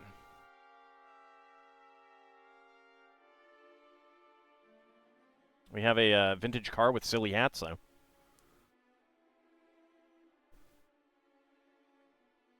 Yeah, I'd actually ask what their privacy policy is. Is your name going to be sold? And specifically say, I want to put my name down, but I do not want my name sold. Can you guarantee it? If you're an IT professional or someone with enough skill, I would almost say, like, get some fake Google numbers or something like that to put in. Pride yourself on showing up early or on time to the LEGO streams? Oh, well, still, you know, there's no worries. I appreciate that. Just saying, you know, you show up when you show up, and that's fine.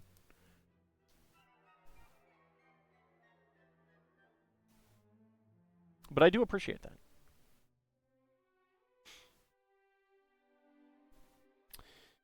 Right, that is... Wait, really?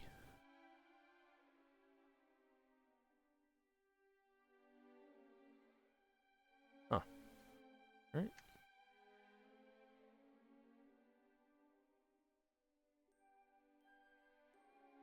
Well, you'd want to be able to do that, like verify that it's you. But it would be more along the lines of so that you would know if they did sell your information, if you use a unique thing. That's more what I'm thinking of.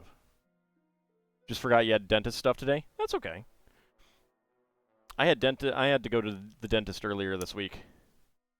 I am always worried about there being some big issue, but luckily Luckily, everything was good. I'm extremely paranoid about my teeth.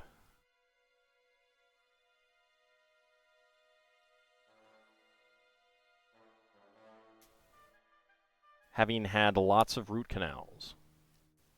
Trust me, if you can avoid getting root canals, do so.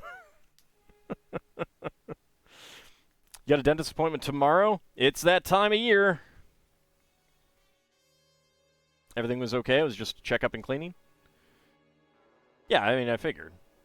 But you still, you gotta, you know, worry that you know, are you gonna have a,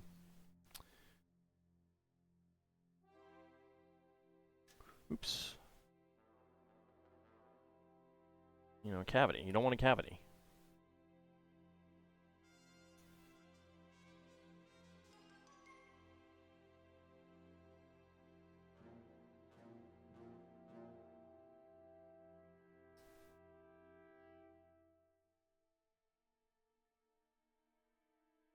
There we go, and a pair of brackets. The staircase is made by using sideways building techniques, using classic headlight bricks to create this unique pattern. Okay, so the reason that they use this piece here is to get the hollow stud. There we go.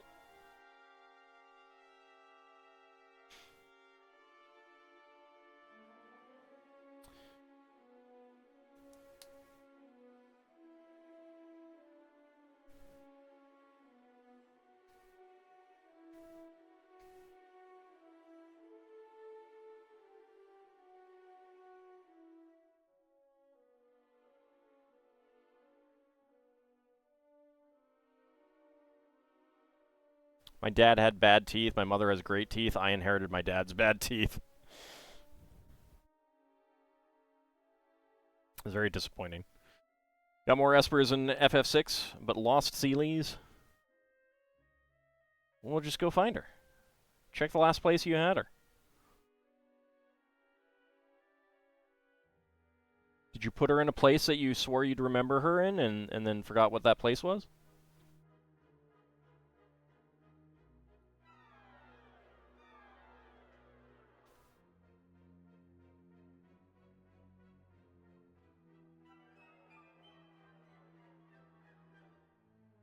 There we go.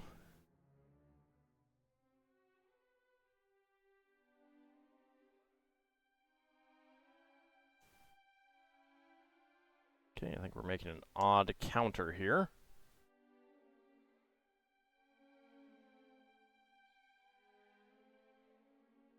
She dealt with Kefka, so need to do plot. Gags at plot. How dare the game make you do plot?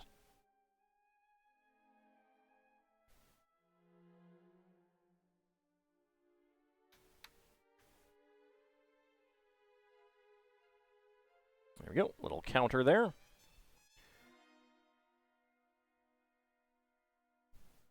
All right, 4 gray 2x2 inverted slopes.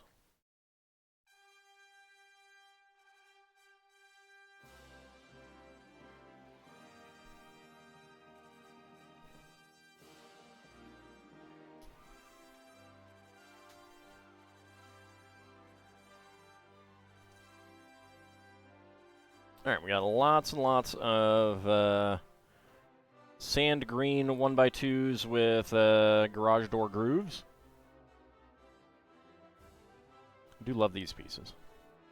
I've loved these pieces ever since I was a wee little child. All right.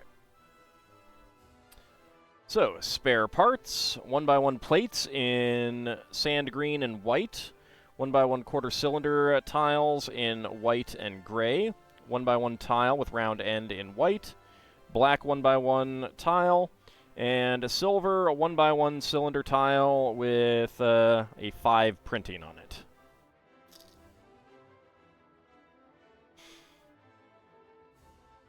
All right. Bag number 4.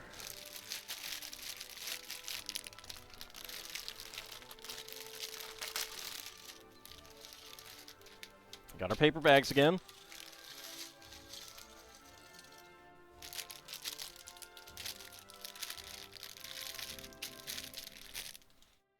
It actually got above freezing yesterday and today, so we've had a fair bit of melting. Not a huge amount because it didn't get that warm, and we're going to be back under freezing until I think next Tuesday. So it's pretty crazy.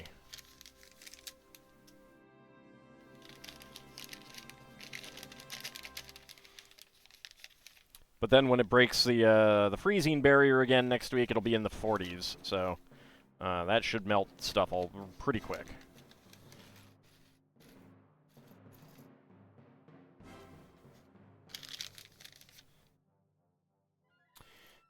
All right. Head. Ice cream and ice cream cone. Torso, hair, and legs.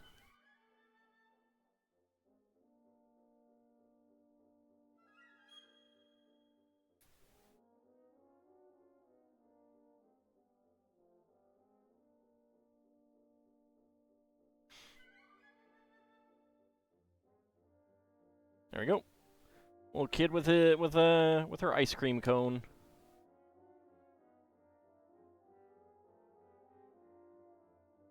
And a marching band uniform, which is pretty cute.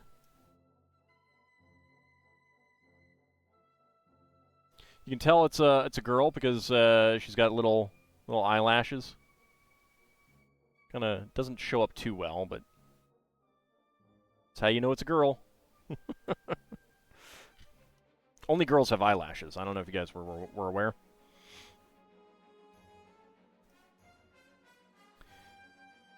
Alright, let's see. Red 2x2s and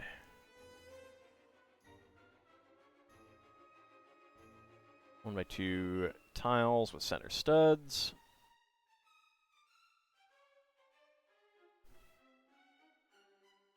That goes right there.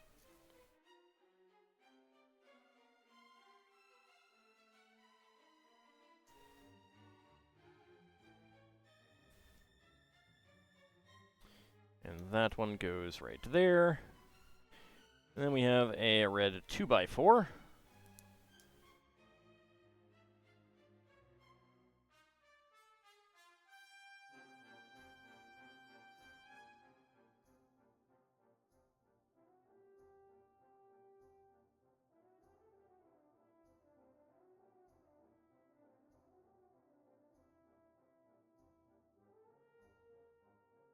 I was happy to see that they came and picked up garbage yesterday, even though the roads aren't really any better than they were when they didn't come to pick up garbage a week ago.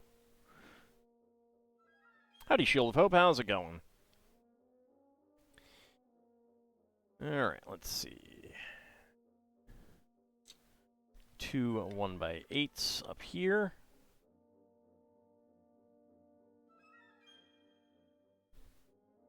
A 1x2.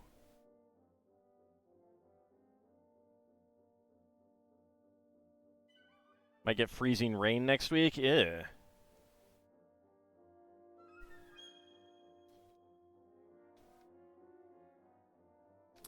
I guess it depends on how much the actual, like, ice accumulation is, but I'd kind of rather have had freezing rain than all the sleet we got.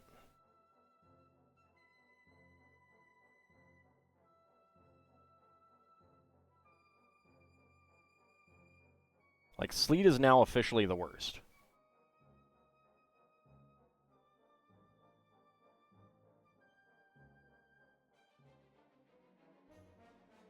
Can't get you there.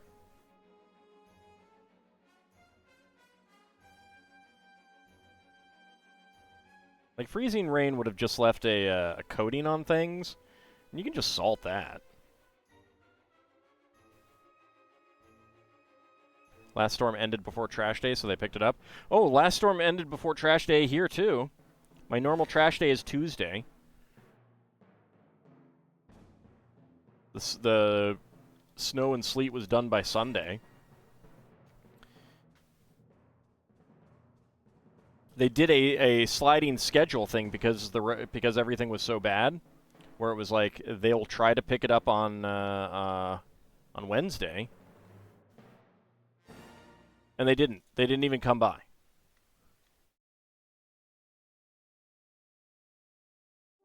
So I was not happy.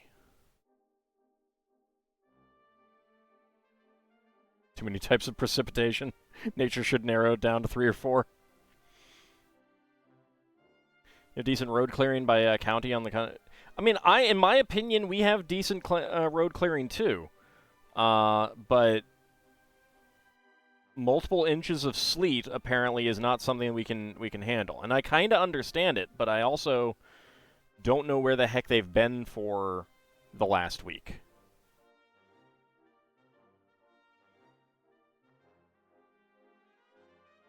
You've just aerosolized the garbage now, Bahamut. Everyone's breathing that in. It's terrible.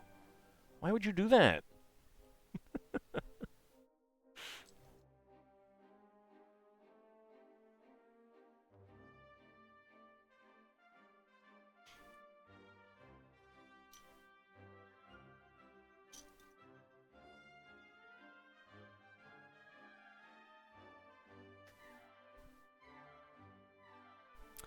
There we go. Get the round top pieces there.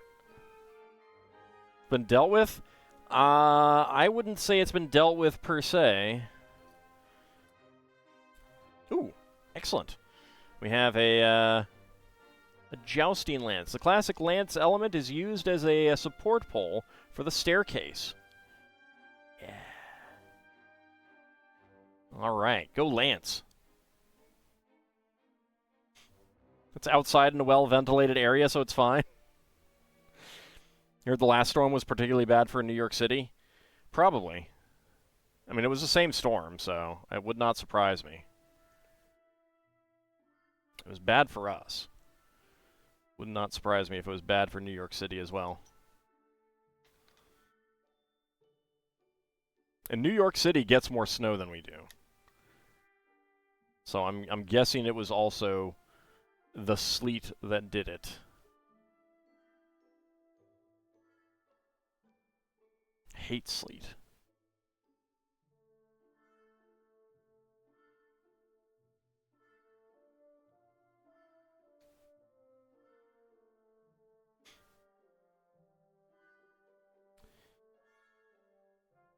All right, let's see. 1x2 with 2 studs. Side studs. Oddly enough, you were thinking about Joust, the arcade game, yesterday?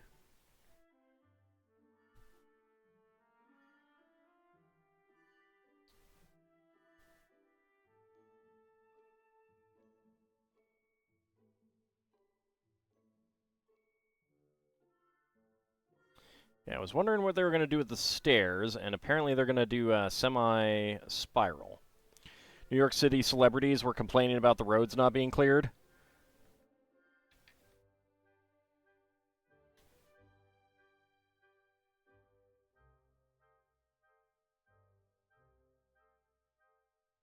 Why were they riding ostriches in Joust? Maybe they were chocobos.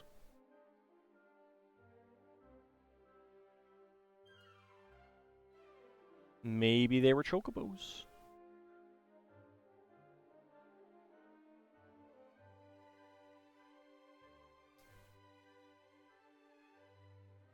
You don't normally eat soft pretzels?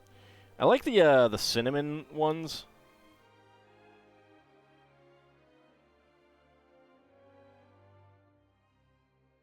Can't remember what the place is that has them.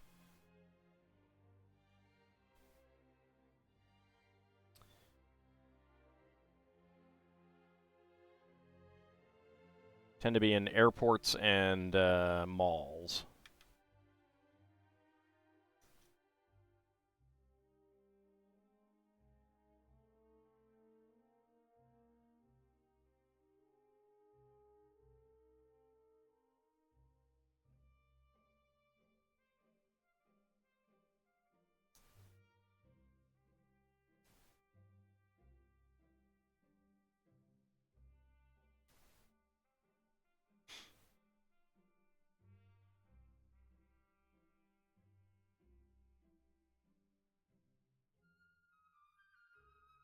Got a half-frozen, soggy, soft pretzel as a kid, and that ruined them forever for you.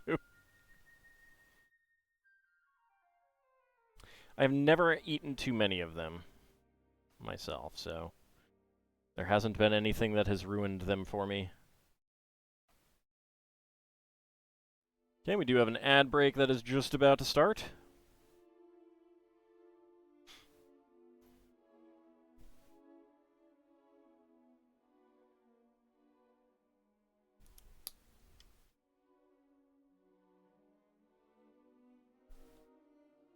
Alright. Brown 1x1 brick, a black 1x1 round top brick.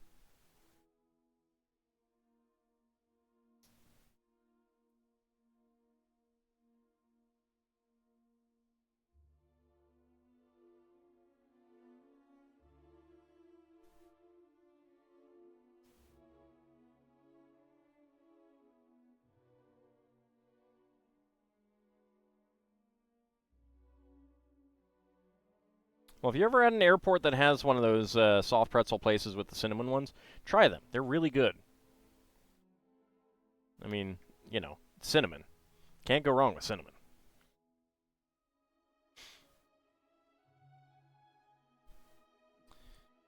Alright, that's right there. 1x3 brick. 1x2 brick. Then we want a 1x3 down here. And 1x8 right here. Leaving that 1x4 space. Can if done wrong? Nope. Not possible. It's like how even bad pizza is still pizza.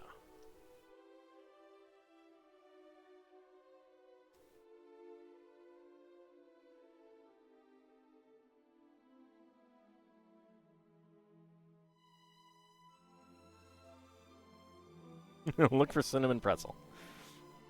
Yeah, they're yummy.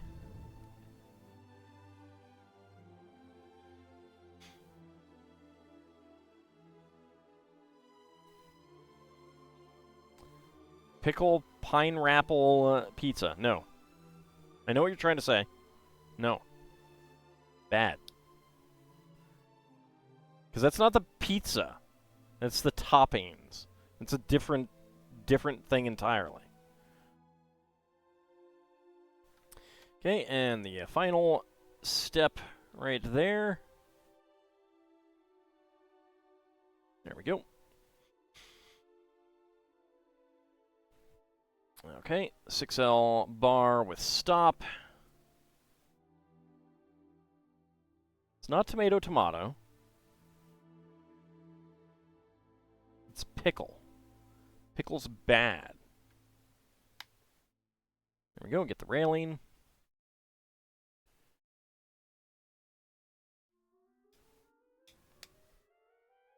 And get a window in here. Perfect for looking back out onto the alley. Oh, yeah.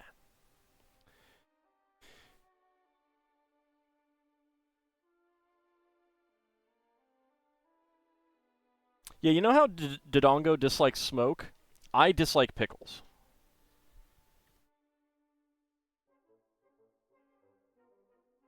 If pickles are so bad, why did I make so many in Thea 2? Because I didn't have to eat them?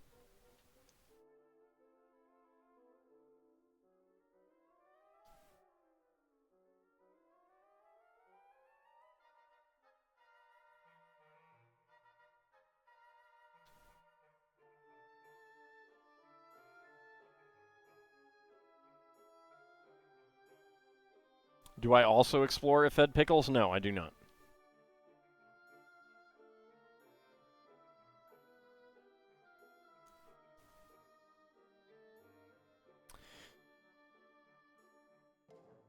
Well, okay, let me rephrase. I explore new ways to cover you in the remnants of pickles.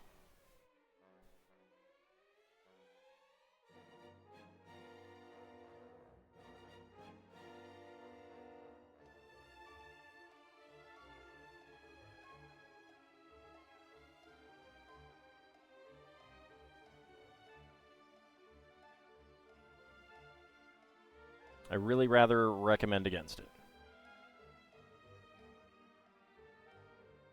Oh, explode, not explore. I misread that.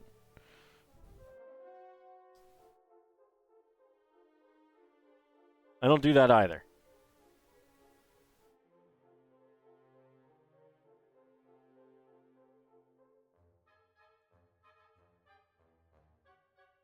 There we go. Get that on there. All right, some tiles. White half tile.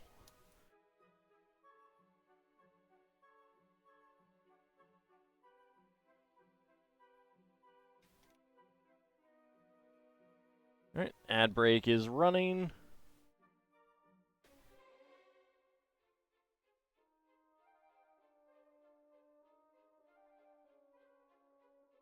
Why didn't they just say Dodongo dislikes bombs? I think because they didn't want it to be super obvious.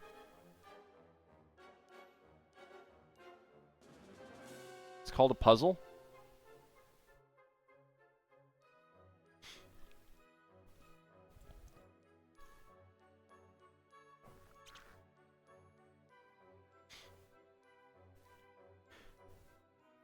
Alright, so we got to make some instruments. We got a brushed gold 2x2 radar dish, a pearl gold spigot, 2 1x1 cylinder plates with hollow studs, another gold spigot,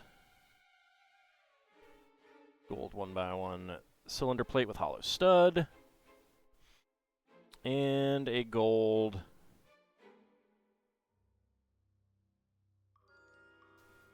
bar holder with clip.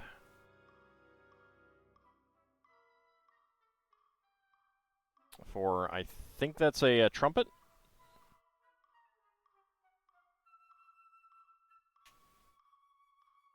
It goes up on the wall.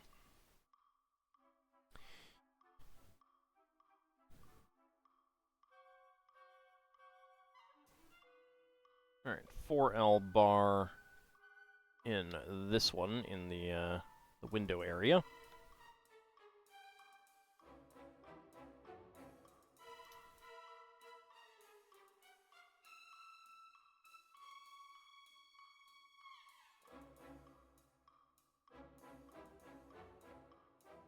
I hold many bars.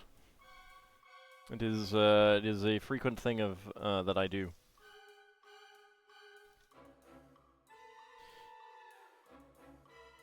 Not tavern-style bars, though. Other bars. All right, get some elbow macaroni pieces.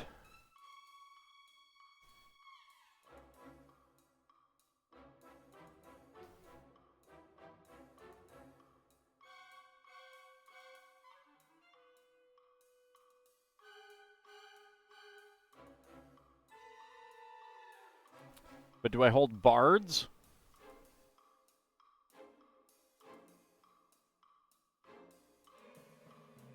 Well, kind of depends on what race they are.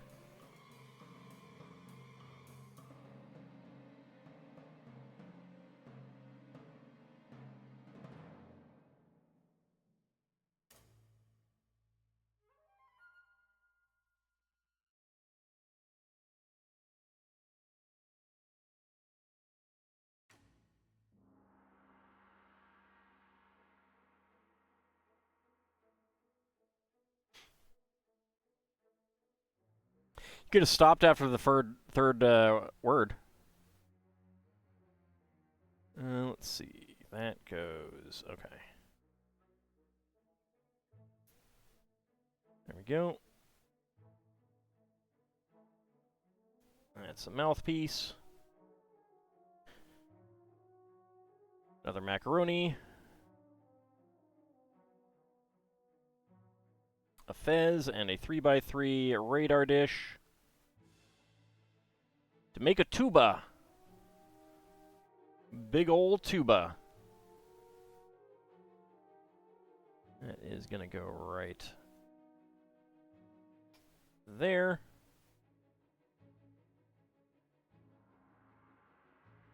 Okay. And that is it for that bag. So, a white pneumatic T, a white 2L bar with stop, a black 6L bar with stop, gold spigot, tap, gold 1x1 cylinder plate with hollow stud, gold 1x1 cylinder tile with top peg, a white 1x1 tile, and a red 1x1 quarter cylinder tile. There we go. What other musical instruments are there in this set? I think we're going to find out on the next step. I don't know. The sousaphone when you want to wear your instrument? Oh, would you call that a sousaphone? I'm not a musical instrument expert, so I don't know. I don't really know what the difference is between a sousaphone and a tuba.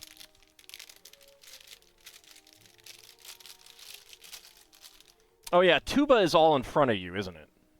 And the sousaphone goes around you. So it's not... Okay. I think that's... If I remember correctly. Correct me if I'm wrong. One thing you wish FF6 had was a couple more characters, because apparently there was a character that was cut really early on.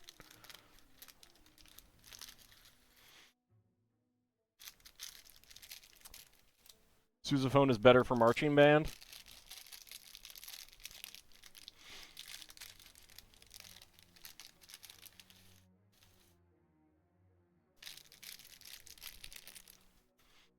I was never in band, so I don't know.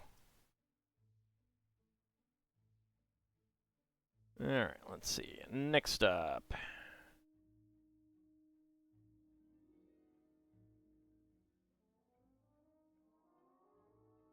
That's probably a tuba. Okay.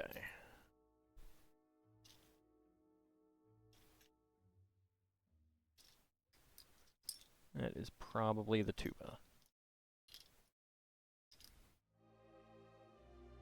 So we got the gold life ring.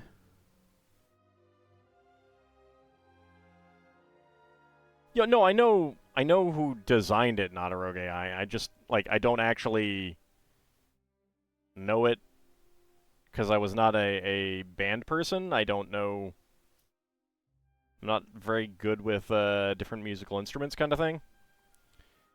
Besides the obvious ones, like, you know, saxophone and stuff. Alright, get a gold hot dog on there. And a gold inverted dome.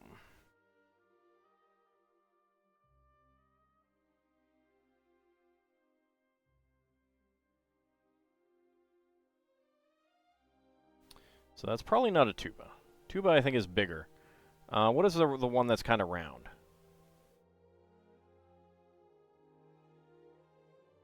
Yeah, but I don't care about them, not a rogue AI. I'm so mean.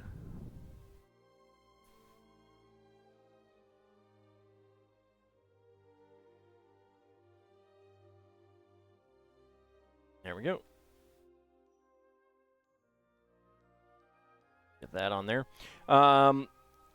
There was a single-piece tuba that was produced during the Fabuland era for the Fabuland sets. And I kind of wish that I'd gotten one of those. Here we have the marching band hat. Which I may end up, like, if this shows up in Pick-a-Brick, I might get, like, half a dozen or so. So I can actually make a marching band. That's going to go on right there.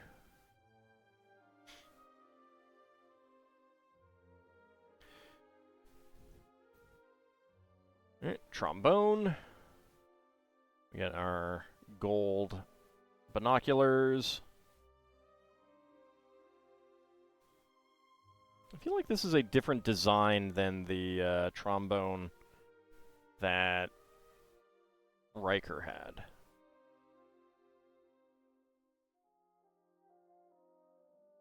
Which is fine. I just find that interesting. All right, gold bar with clip. Where are you? There you are.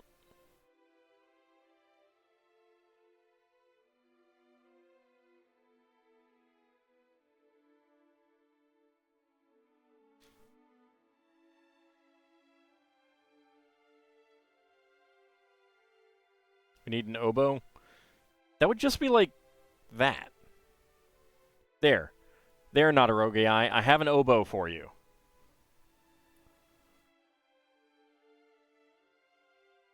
Contrabass saxophone is massive. It's over 6 feet tall. Some bands make people haul that 44 pounds of brass around.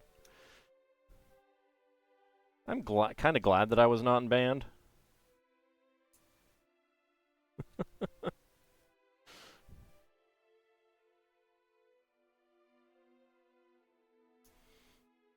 Now, here's the real question. Where in all of this musical magic of this shop is Mr. B?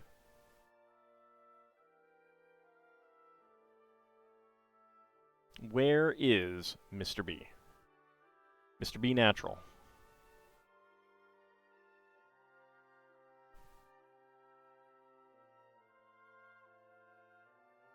Okay, and I have no idea what this instrument is going to be. Needs a Lego one-man band.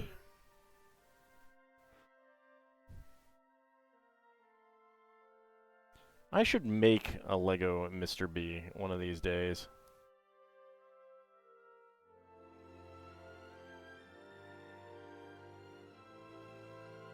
Alright, so I have no idea what that is supposed to be.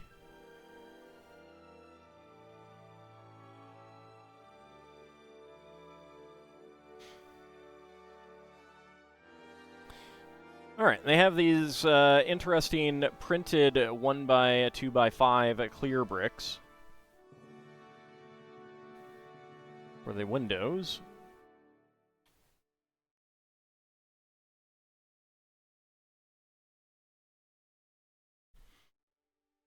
One by 1x5 and 2 plates. Clarinet. I don't think that's a clarinet.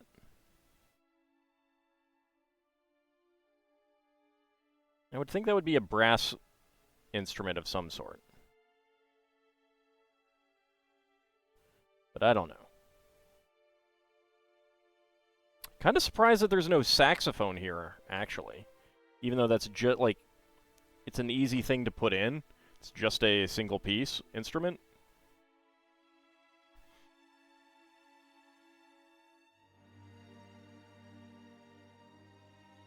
I guess saxophones aren't really a band instrument. Maybe that's the reason. Oop, I want brown. Because this does seem like a, you know, a marching band music shop. Would clarinets be in a marching band?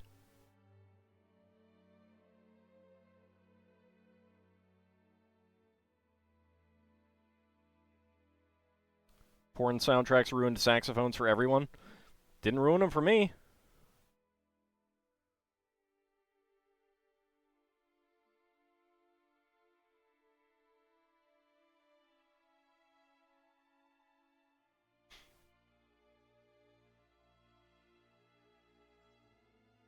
I mean, I'm not a huge fan of the saxophone. It's one of those things where, like I don't like it solo. Unless it's like a solo in a greater song, and it's done really well. And it, like, really fits. It's hard to explain. So for me, it's like really hit and miss whether I will like a saxophone in a song or not.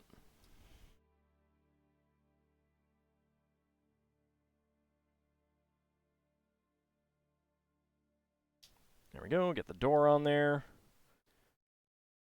Gold nozzle for the door handle, which really sticks out pretty far. I'm not a fan of how far that sticks out. I'd rather just have a doorknob.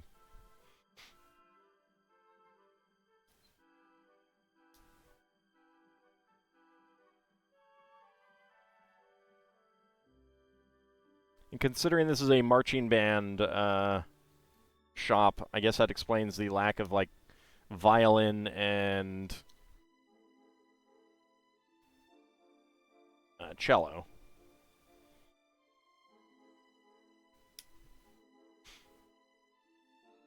Okay, and that goes right in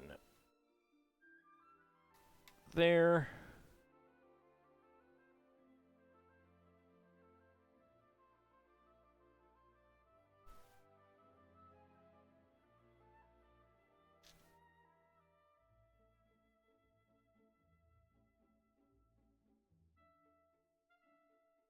You want to see a marching band pull off a cello or bass? I don't think they could. I don't think they could. Unless they had some sort of moving platform. Alright, gold 1x1 plate flower here for the base of this column. Fake column.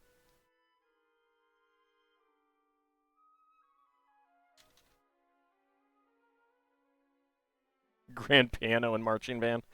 Well, they're oftentimes on wheels, you know?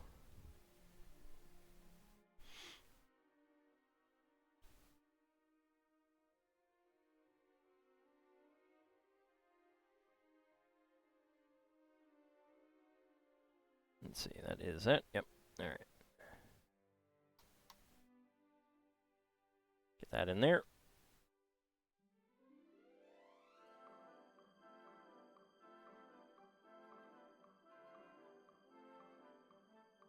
Get that in there. Alright. Next up. 1x2 tile and 1x1 plate.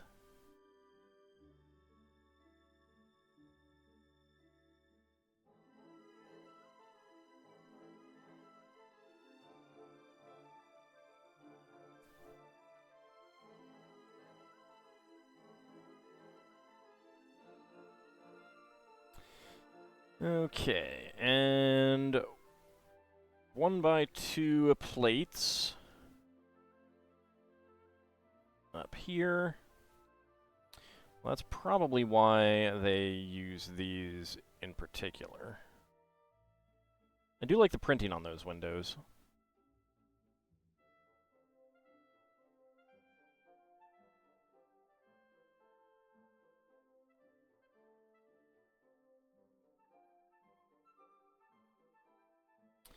You have a 2x8 that's going to go across there? I don't think so. Ah, nope. Alright.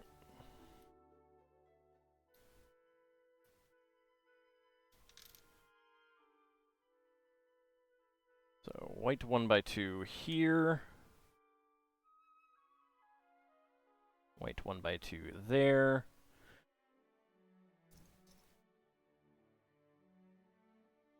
White 1x2 here in the middle of these two. And then sand green 2x2 corner plates.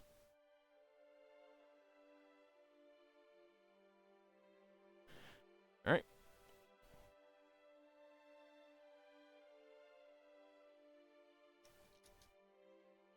I wonder if you'd actually be able to play a piano if it was moving.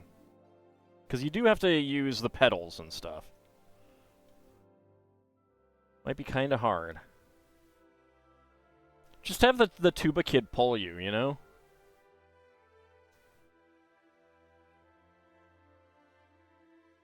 That would work, right? Alright, 2 1x6 tiles.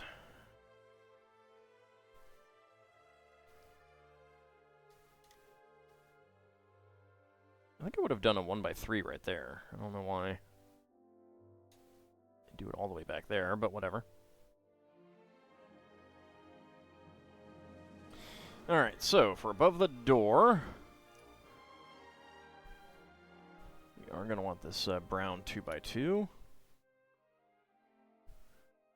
White brackets.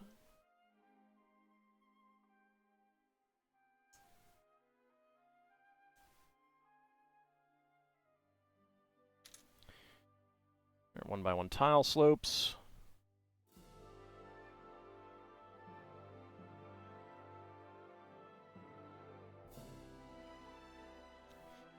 Alright, 2x2, we got our angle curved slopes here. Nope.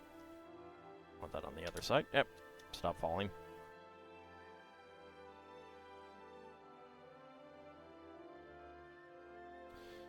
Okay, 1x1 tile. And 1x1 tile with clip. And that is horizontal, yep, alright. Not make the same mistake I made down there.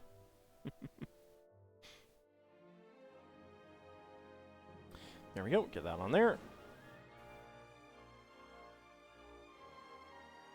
And we make another instrument. Another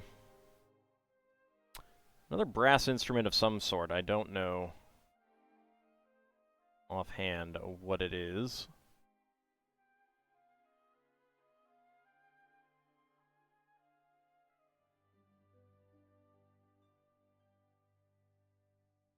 Marching orchestra. Imagine being the marcher who gets to play triangle. There we go. And that goes in right... Oh, actually, you know what? Let's turn that around because I saw a mold mark.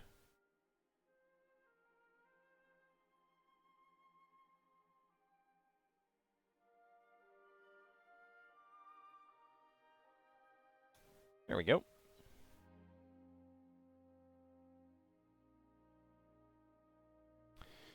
Okay.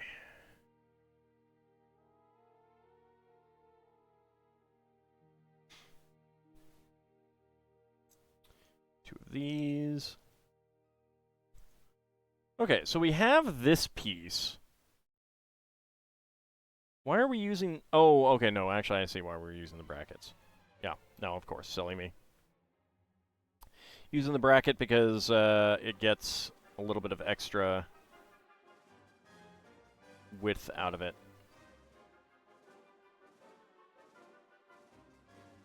Best instrument, the triangle. I think you mean the blocks here.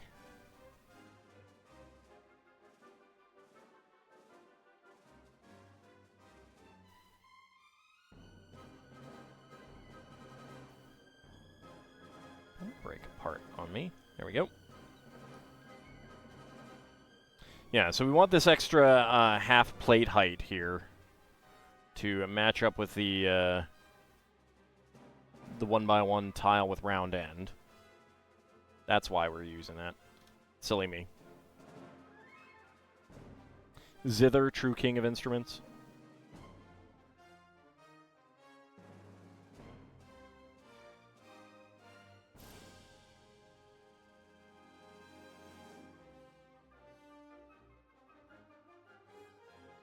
Hey, look, the mandolin got a whole song about it, so...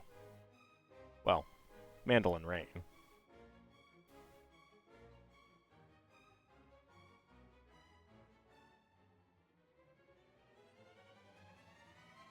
There we go. Get that right up there. Okay. Sand green, 1x2 plate with round end.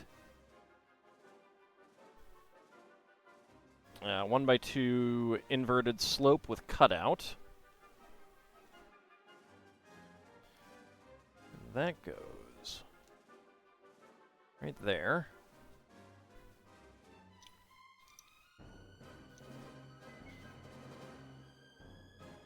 All right, 1x3. Oh, actually, no, that doesn't go right there. Silly me. 1x4 there. 1x3 right here. And this is where the inverted slope goes. And now Mandolin Rain is in the Discord. Excellent. As it should be. It's a good song.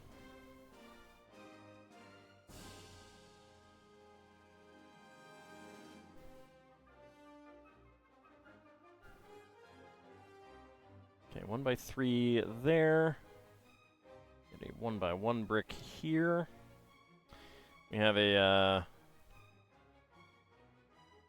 black 5x5 macaroni that we just let fall down there. As you do. Did I miss something in the corner here? No, I did not. All right.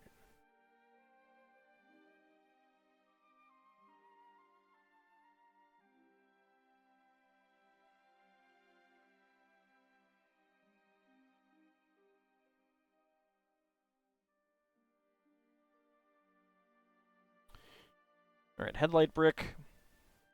D-snot. These are affectionately referred to as D-snot because they're D-shaped, and they have a side stud.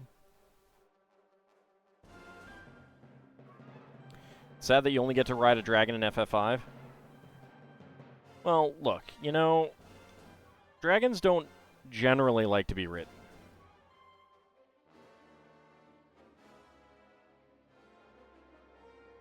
You gotta respect the dragon point of view, you know?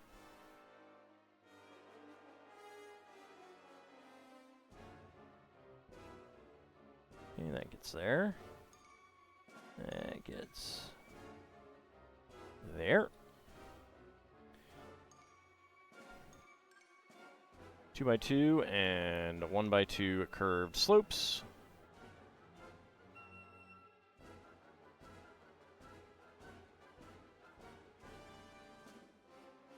You lied? You found the best musical instrument, the theremin? What about the glass harmonica?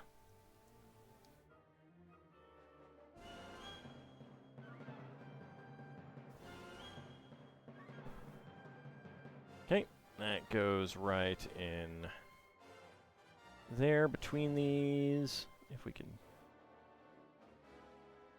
get it in, there we go. Theremin is the best? I don't know. Pretty big fan of the glass harmonica.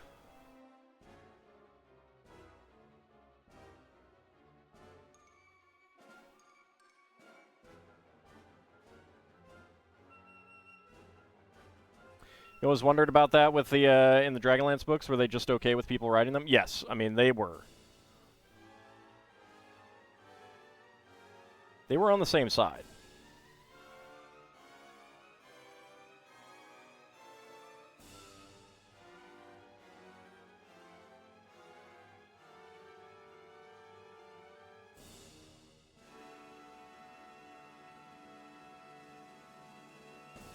Yeah, but they're cool bowls. Okay, and that goes right in there.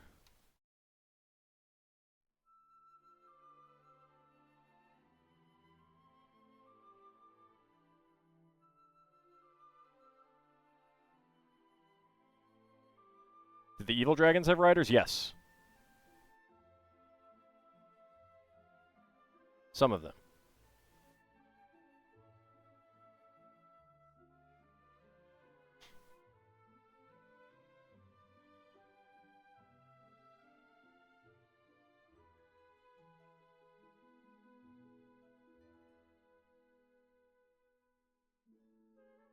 And that gets there. I mean, that's kind of par for the course for evil. Evil oftentimes can't work together very well. All right, we have our 2x4x5 curved panel. It says Brickleys printed on the top. Let's go ahead and zoom in on that. Brickleys. And that one goes right there.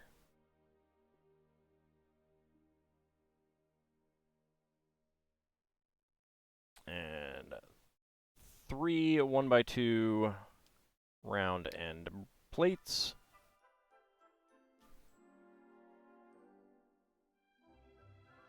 To lock these in.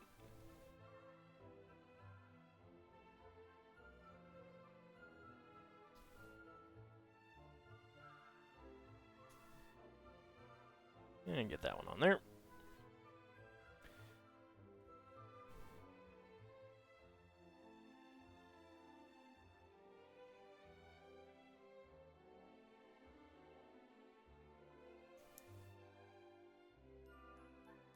Theremin lets you play with radio waves? I know.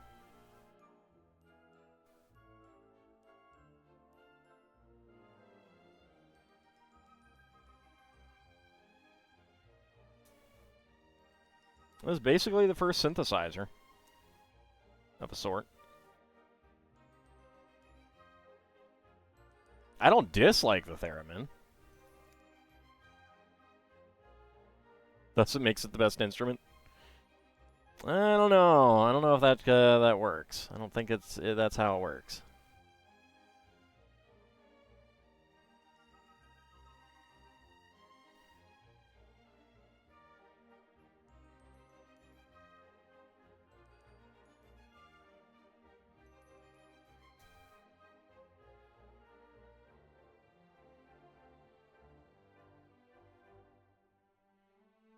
Can you make music with a mega flare? The screams of the people dying, yeah. It's kind of like the beautiful music I make in Crusader Kings 2.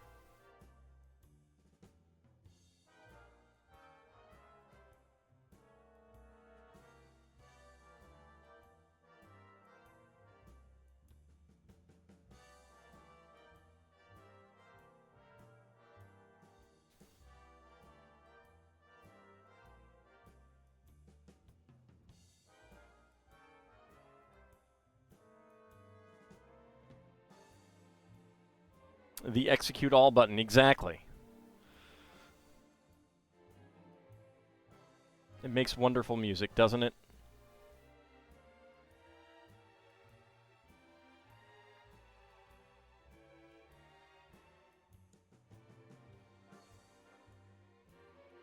Okay, that goes right in there.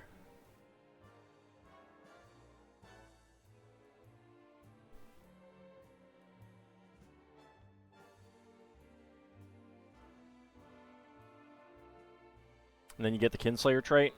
Well, that's why they have a warning. You gotta make sure that you're not being too click happy with it.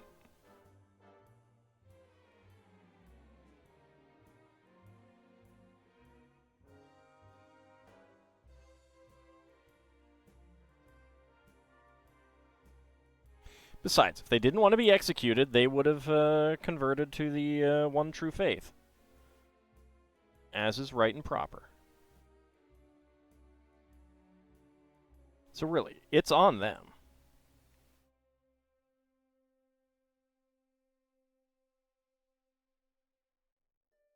You kill your brothers a lot with Gavelkin, but do you do it in a way that gets you the Kinslayer trait? That's the question. Reform Tegriism? Exactly.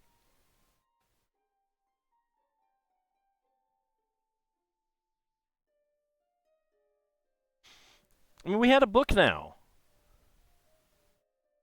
What do you expect?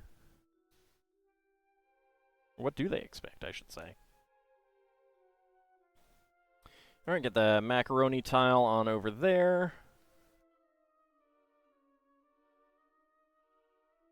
Half tile, 1x4 half tile there. 1x4 half tile is going to go here.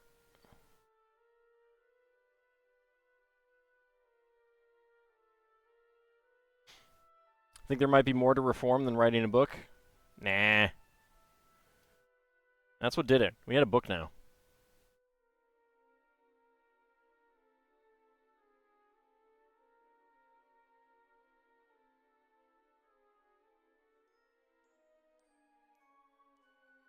As J Squared found out.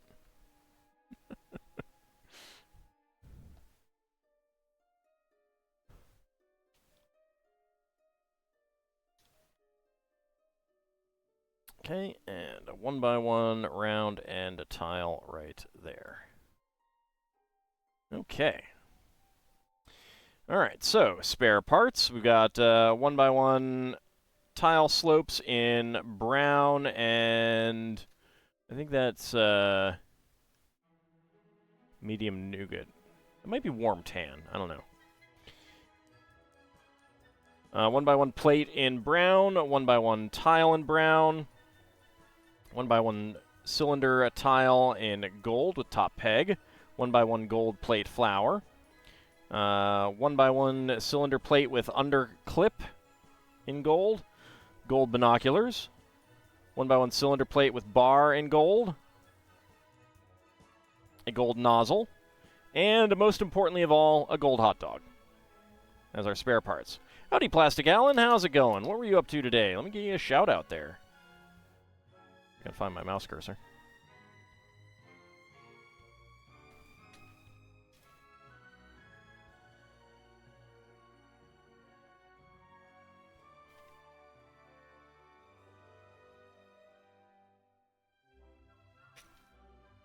There you go.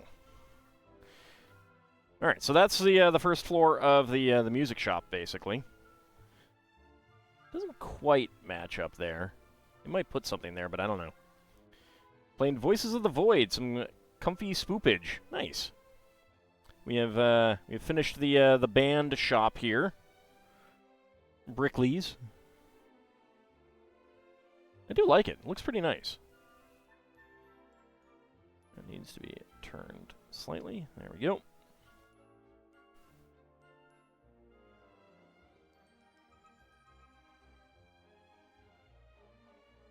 Oh yeah, actually, I'm able to see the like that center stripe on the stairs. It actually looks really nice that way. I wasn't sure how it would look on the curved part, but it looks pretty nice there.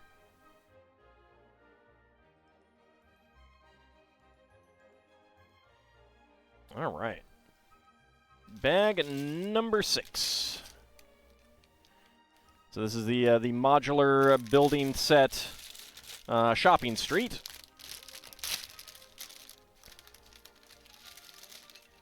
We just started tonight.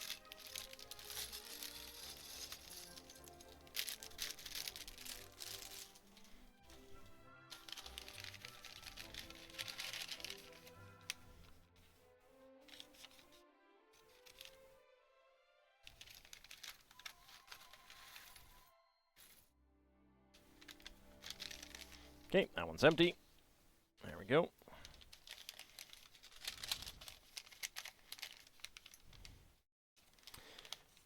Got some some dark pink tulips, and I don't think I've gotten dark pink tulips yet.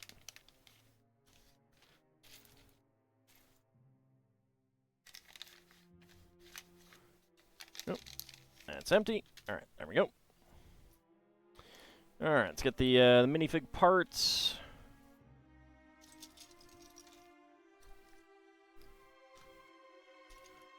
Where is the wrench? There's the wrench. All right, the plumber is called in to put a patch on the pipe, but could the real problem lie underneath the walkway? Could be. He's got a gray Santa beard.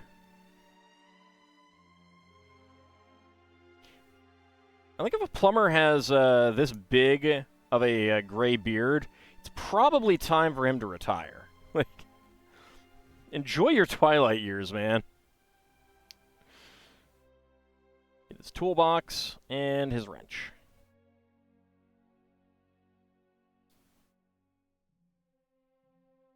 There we go. Oh, also, let's zoom in and take a look at his torso.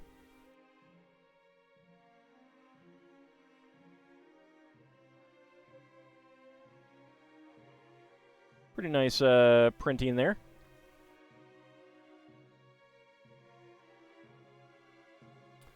Apparently all you have to do to be Santa in Japan is be white and have a white beard. Well, what more does it take to be Santa anyway, you know, elsewhere? Sometimes you don't even need to have a white beard. Just get a fake beard.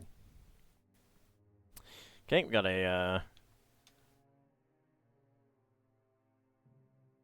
panel over that.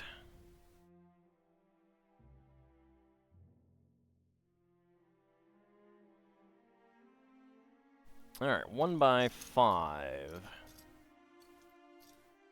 plate. Where are you? There it is. 1x5 round end plate, and a 1x4 on top.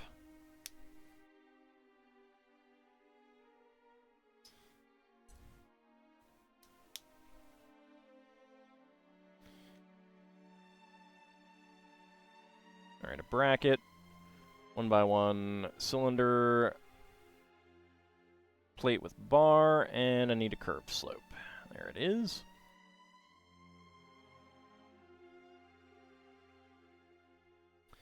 There we go.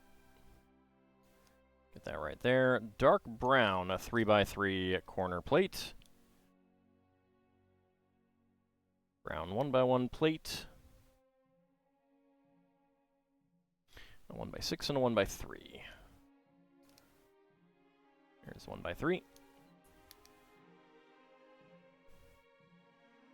Okay, so that goes back there.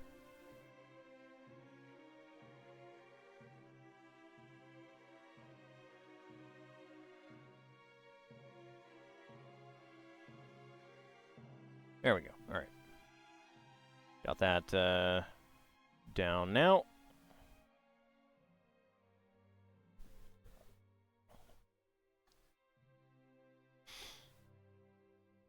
So it doesn't attach to anything down here. It's here where it's attaching to things. Okay. So 1x6 plate and a fence. 1x1 brick.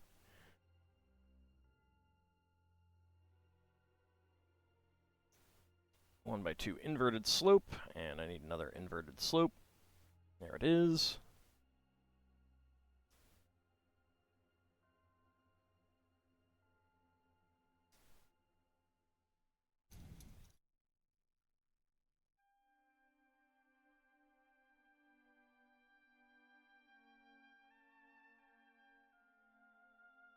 Alright, where is a 1x1 cylinder with the top peg? There it is.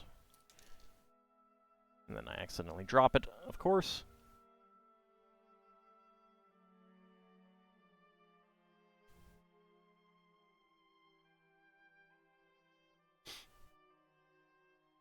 Okay. Need 2 1x4s in gray, and I need a dark gray fence again.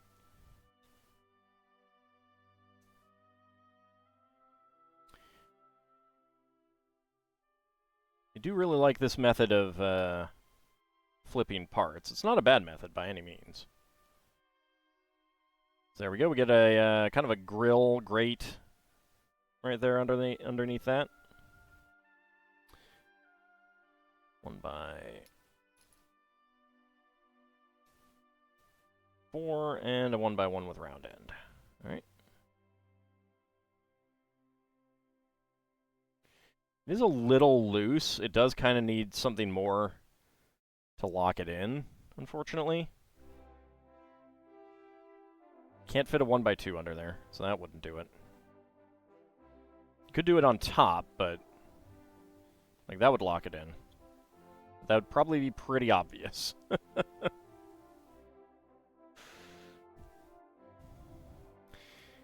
Can you see water leaking through the grate? If not, lift it up and peek inside. Alright, so there we go. So it just kind of rests there. It's just held in there by tension. Doesn't actually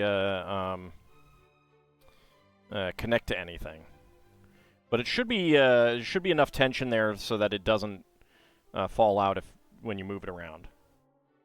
I do like the grate, although it's a little off-center, but that's okay.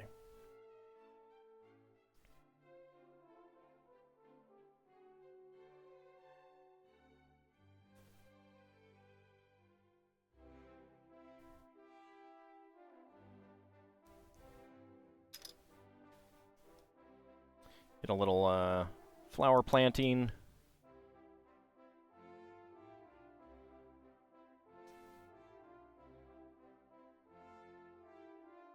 There's the half cylinder again.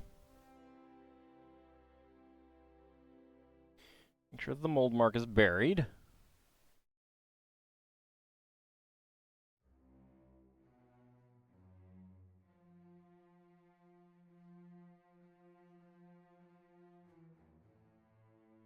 I do call that the Santa beard because that's the main thing it's used for every year.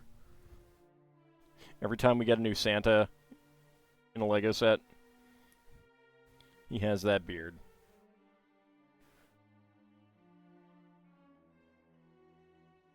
Okay, green 1x2 with round ends there. Okay, dark pink tulip. Some bright green 1x1 plate flowers with some tulips.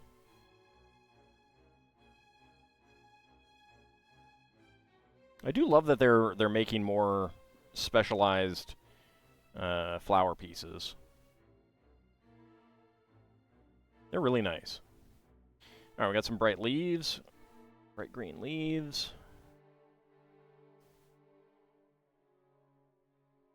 There we go, and more tulips.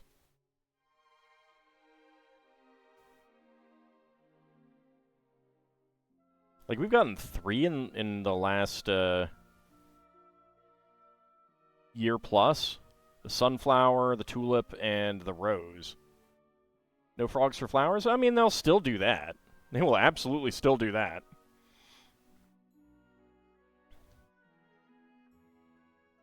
Okay, there we go. There's our planter in there.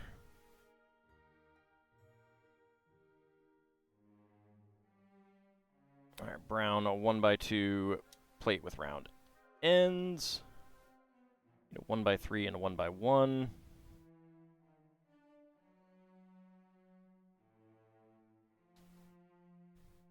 I mean, they're never not going to do frogs for weird things. Alright, that goes on right there. Okay. I'm guessing...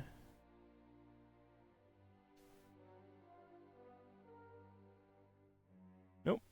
Apparently not. Alright. Never mind.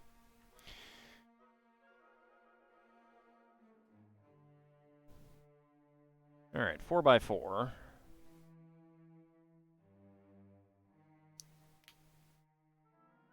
1x4, 1x3. I need a 1x2 with round end. 2x2. Get some dark red on here.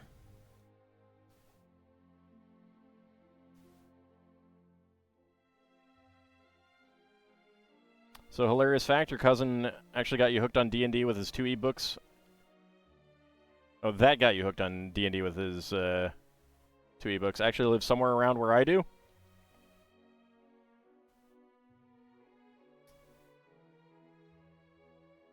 Well, it is a big area, but I did play in a big group when I was a kid. Trivia, petals or specialized leaves?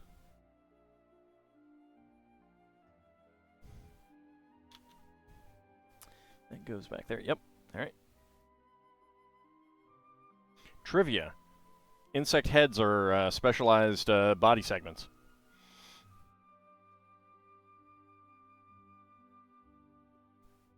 Mandibles and antennae are specialized legs. Summons hordes of frogs. Why would you summon hordes of frogs?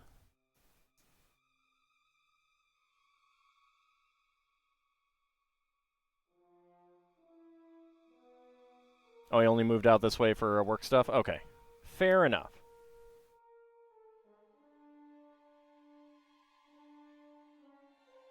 Well, if you ever come visit him, let me know.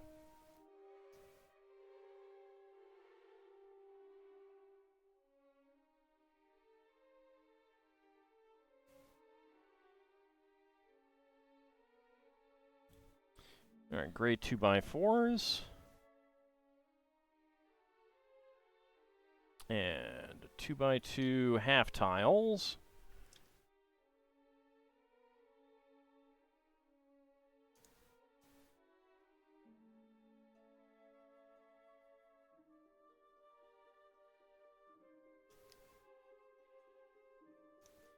There we go. That's for the entrance stairs.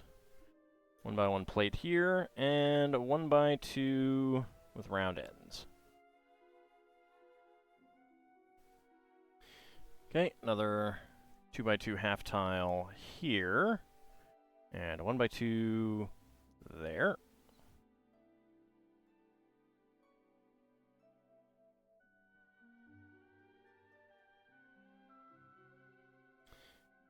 All right. 1x1 tiles with clips, and you have gray 1x1 tiles behind them.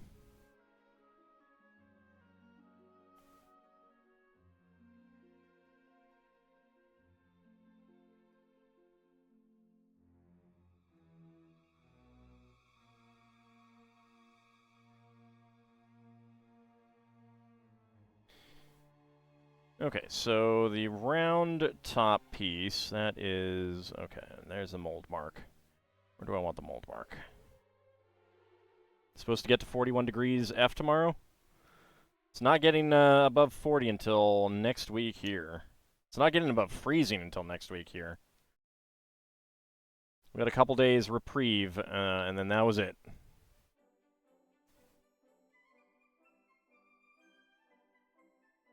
Everything refreezes. A little bit of melting, and now it's gone. All right. I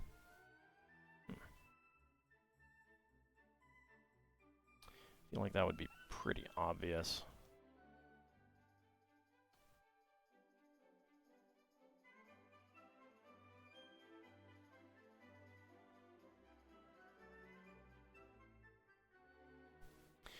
Well, we had the longest stretch of sub-freezing weather in like 35 years. Okay, so that's right there. Connect in there. There we go. That's why those studs were off-center, because they were attaching to different parts rather than a full straight across.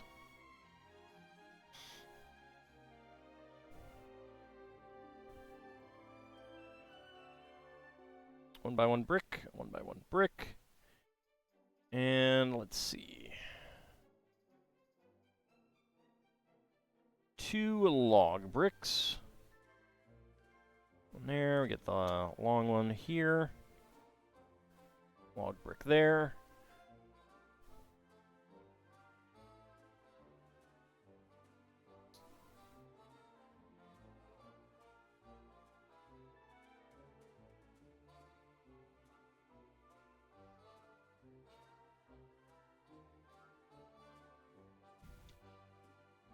I think it was the 5th longest stretch of sub-freezing weather we've had since they started keeping records.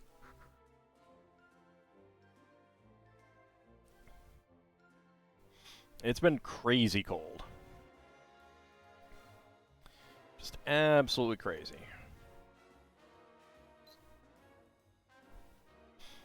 Alright, let's make a bit of a chair here.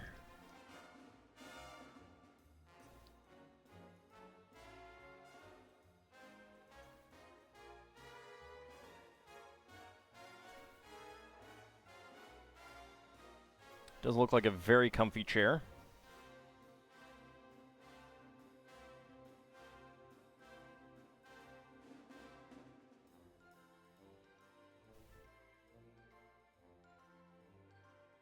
And some little feet for it. Random idea you had, a community Stellaris session, but would be a pain to schedule. Teach folks how to Stellaris nowadays, get people on your level with a few mods that you have that don't really make things easy, just flavor-based. Star Trek ships for the hell of it.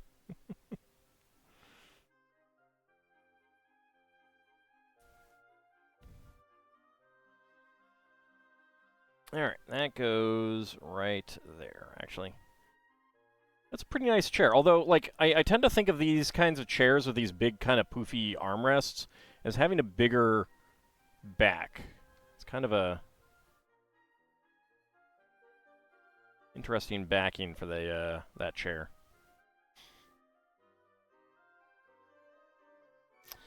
Okay, I see what this is. Alright, so we have the dark orange.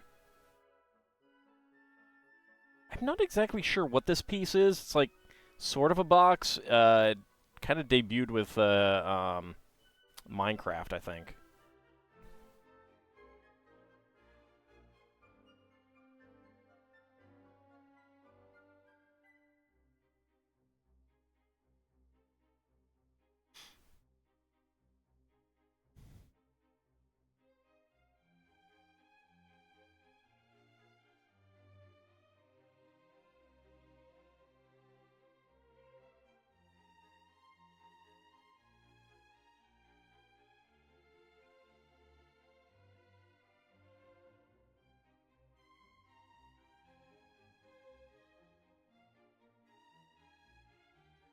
It's a little A little fragile.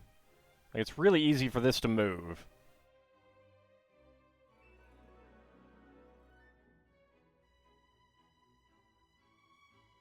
But it's a nice chair. Does not stick to things, really. This will keep it right there, though, on display. Alright, next up. Okay, red friction half pin. We got our Technic pinhole with 4 clips. Get that right on there.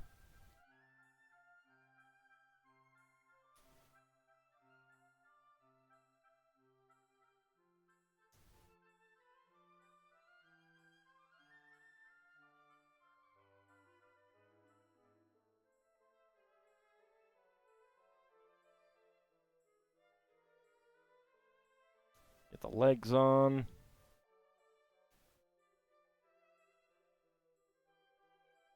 There we go. Chair for display only.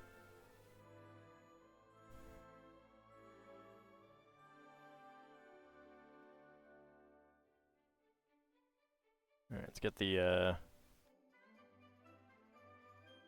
legs straightened out on this table. And the table part actually straightened there. There we go. We can snooze the ad a little bit. And that gets right there. The Carpenter is famous for her chair designs. Which is your favorite? Well, I guess that's a stool chair? I guess? I was thinking it was a table. But I guess it could be a stool. I probably would have made it round on top. I don't know. Your prediction for a Civ Ald would make an infernal species using the Draconic species portrait? I tend to, like, do something that I haven't done before. And I've done a Draconic species before.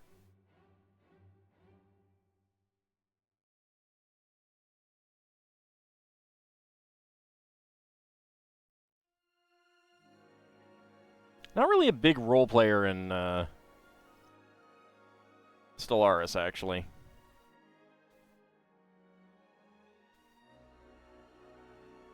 And 2x2 up there. Alright. So, spare parts. Extra beard. Beige 1x1 cylinder plate with hollow stud. 1x1 bright green flower plate. Gray 1x1 tile. Gray 1x1 tile with round end. Have we not had gray 1x1 tiles? Guess not. Either nougat or warm tan. I'm not sure which. 1x1 cylinder plate with bar. Black 1x1 cylinder tile with top peg. A brown 1x1 plate tile with round end. A red friction half pin. And a magenta, not magenta, bright pink, dark pink. One of those colors. Tulip. I always get the pinks mixed up. It takes me a moment to, like, get them right.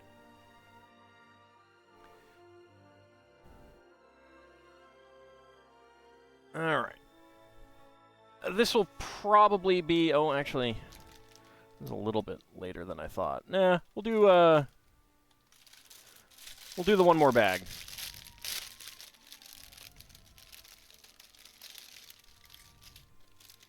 We'll do one more bag. For the night.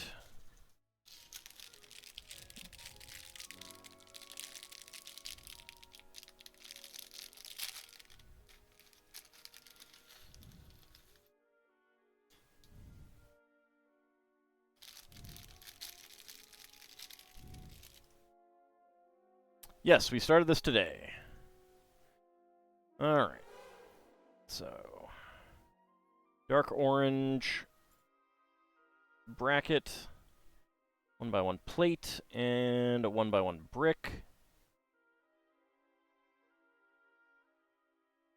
And that goes right there. So a 2, a 3, and a 4.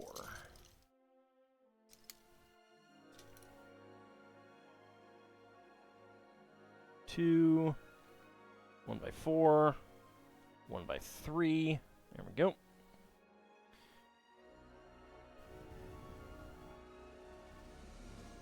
A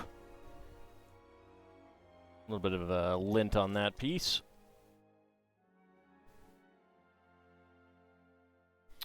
4, 2, and 3. Also 4, 2, and 3.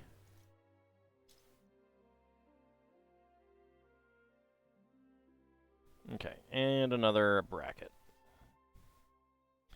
So 3 there, 1 by 4 there, 1 by 2 there. Get our bracket here. Yep, finished Notre Dame last week. 1 by 3, 1 by 2, 1 by 4, and then a brown 1 by 1 with side clip. Right there.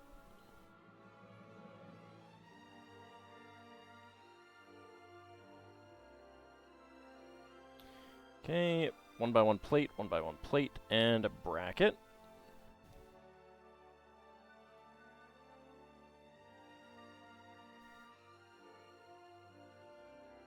That gets right there.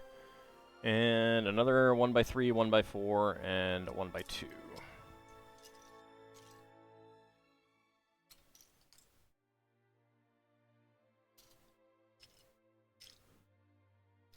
There's 1 by 3. All right. So 1 by 3 behind it.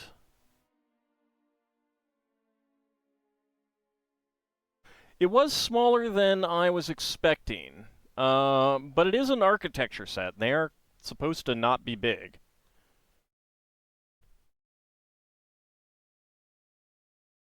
It did look really good when it was done. Origins and Stellaris, basically fun little situation one can use for their species beyond the default prosperous unification. That's how you got this psychic machine intelligence sieve.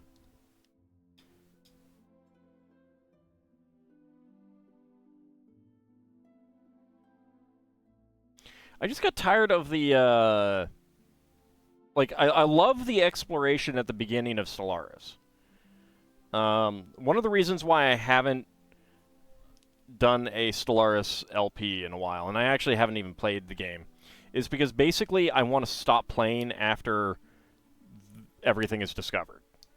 Because I don't find it fun anymore after that. No, I mean, it's okay. Not to say that it's bad or anything like that. Just the fun that I got out of it is very much the exploration part. And I don't know how to... I don't know of a game that tickles that part of the itch for me.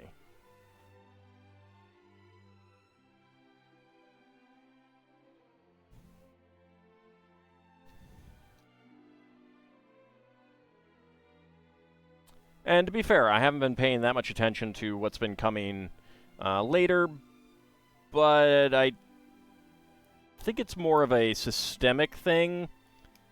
Like, I don't know, like, I think that you just have to have a different game. Well, yeah, I have played Star Control, and I did play Starflight 1 and 2, and that did tickle those itches.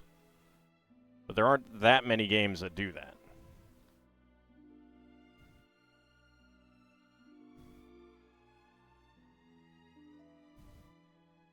To be clear, I don't have any issues with Stellaris as it is. I got at least 1,000 hours out of it, and that was fantastic. It's just that, like, at this point now, I want something out of it that I can't get. I have not tried Endless Space, no. I don't know a whole lot about it, so, I mean, maybe that would do it.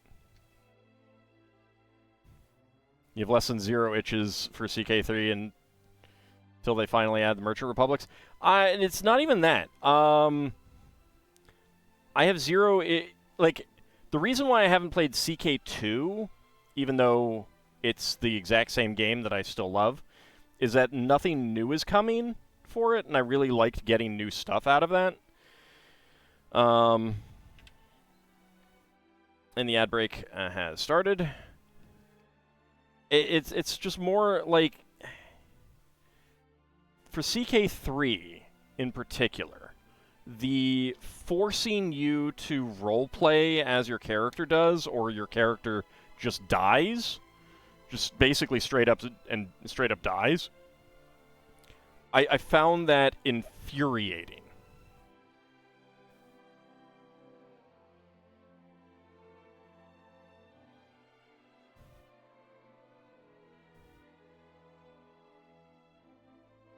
Because I'm not, like... I'm too analytical when it comes to computer games. Video games. I'm different in a tabletop, but in a tabletop, you know, I can do whatever I want. I can't do whatever I want in a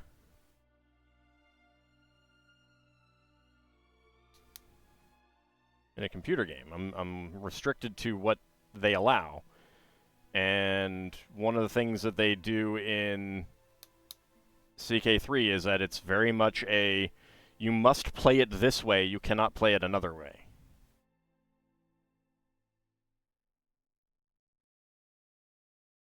And that to me doesn't feel good.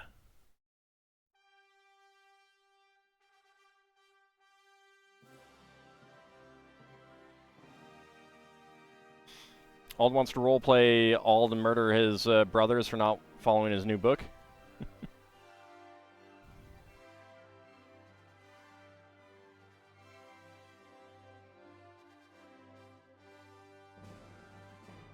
I want to be able to try and make my character better without my character dying.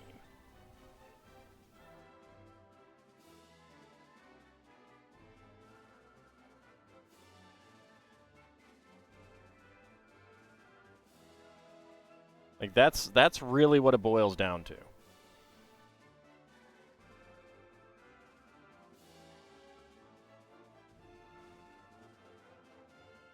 Maybe things have changed and it is better, I don't know.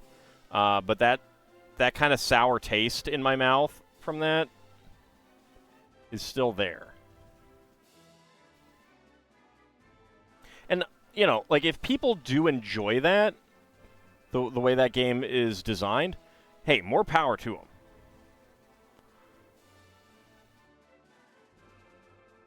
them. I'm not at all saying that that's, you know, bad. It's just not for me.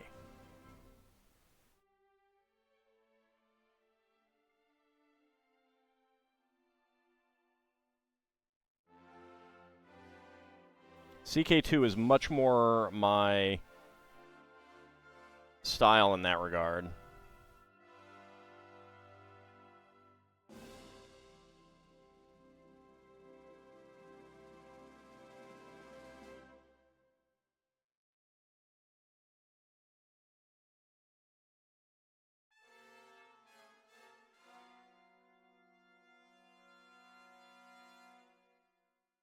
Well, I mean, like, I know things have changed, but that's more like things that have been added, events and stuff like that, as opposed to, does the game kill your character if you decide that you want to better them?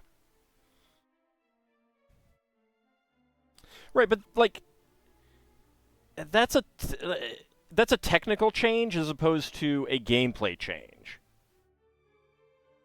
Adding more lands, it's cool and all, but if I'm not finding the core gameplay element fun, adding more lands isn't going to make me come back to the game. That's the problem. How do I mean better them? The stress mechanic. I hate the stress mechanic of CK3.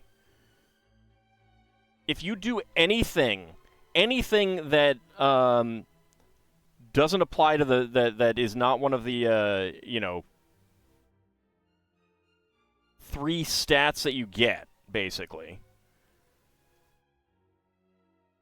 In other words, if you're a liar, if your character's a liar, and you decide to tell the truth, your character gets stress and they die.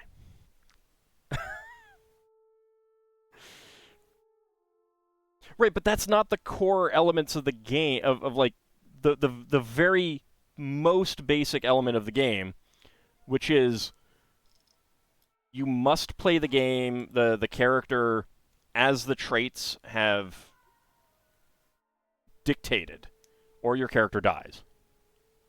And I am being a little, engaging in some degree of hyperbole here, but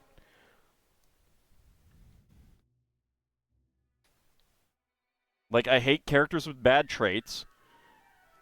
You do not have that many traits in CK3, and it's very hard to get more. And if your character does anything that's not one of those, you only died from stress when trying to, you had to have told the truth a lot. I mean, if you want the character to be better, as in, like, not have the bad traits, then yeah, you got to keep doing that kind of thing. Or at least I would assume so. And also, I might want to tell the truth to not piss off characters or something like that.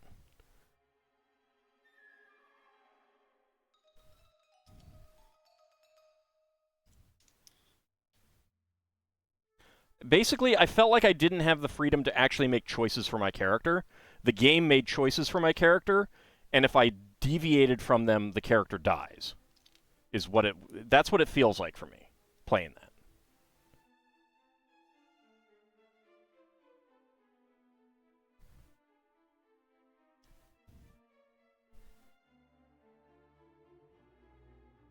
And I don't like that.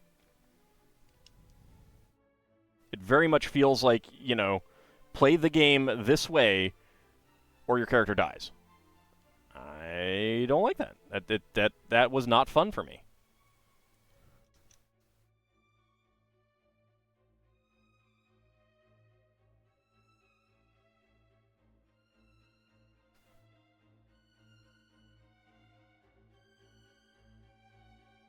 Whatever. I mean, it has been years since I played it. The point is that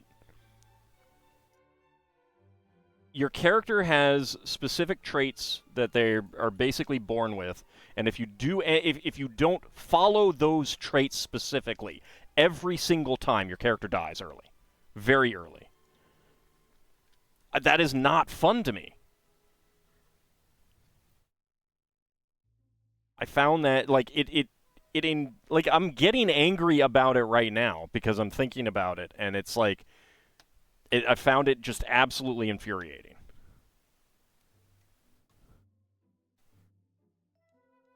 It felt very unfun to play.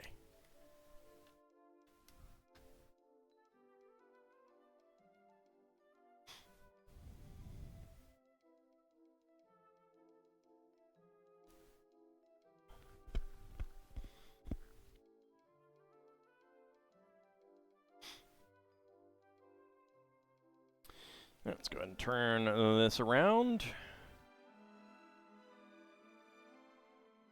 We're putting something in here now. I had not actually noticed the cast piece.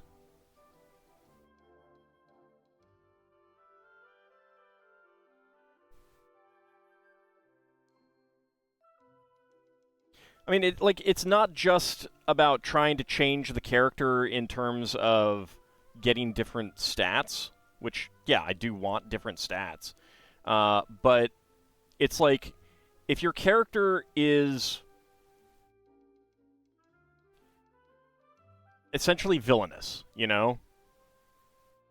if they're deceitful, if they lie, if they are violent, if they're wrathful, whatever it is, if you play against type, the game kills your character early. And like, oftentimes, your character has a negative trait.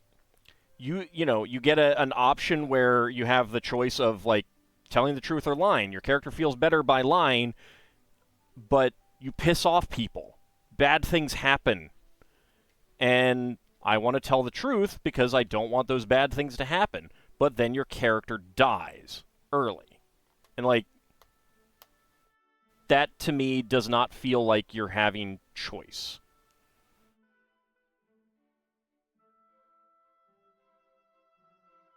So there's the patch put on the pipe. Well, it feels like it should be lower. Let's see. Maybe not. Nope, apparently not. All right.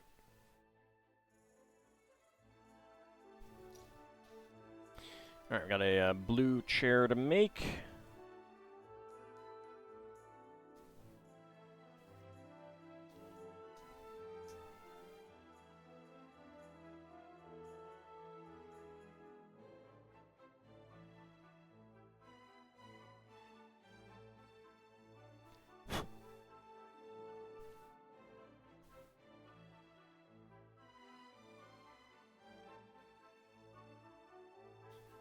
Okay, get some panels in here.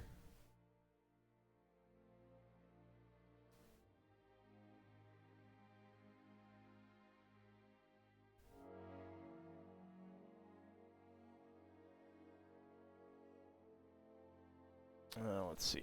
Black 1x1 cylinder plates. They do have hollow studs on the back. Or on the, not the back. Get those on the bottom. Alright, black 1x2 tile and some clips.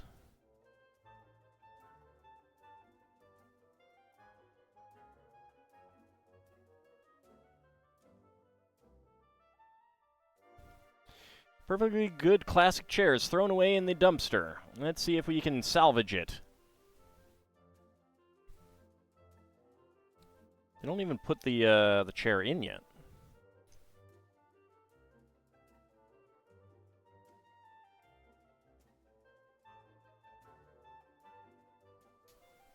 There's the dumpster lid.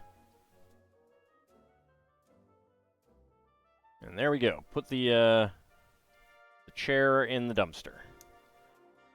It is a perfectly good, although it is yellow. I can understand that. I can understand why they might be throwing away a classic yellow chair. Just put some fire pieces, literal dumpster fire. Pretty sure there's been a Lego set with a dumpster fire. Is that rat stealing a piece of plumbing pipe? Is it possible that he is responsible for the water leak?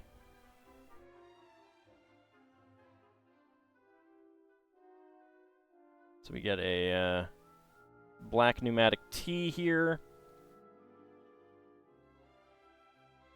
And we get a little rat. He's a little cutie.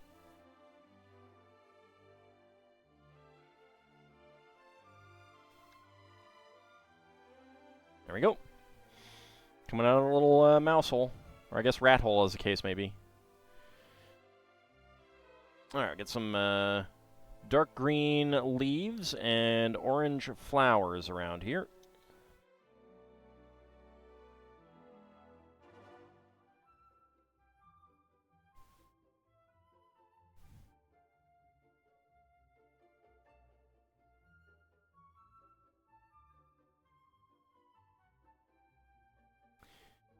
Found it funny, last time you played CK2, Hispania became Miaphysite faith and Songhai culture.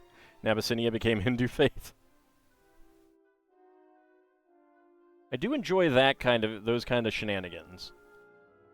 Those are always fun. Alright, this is going to go right there. And the final one.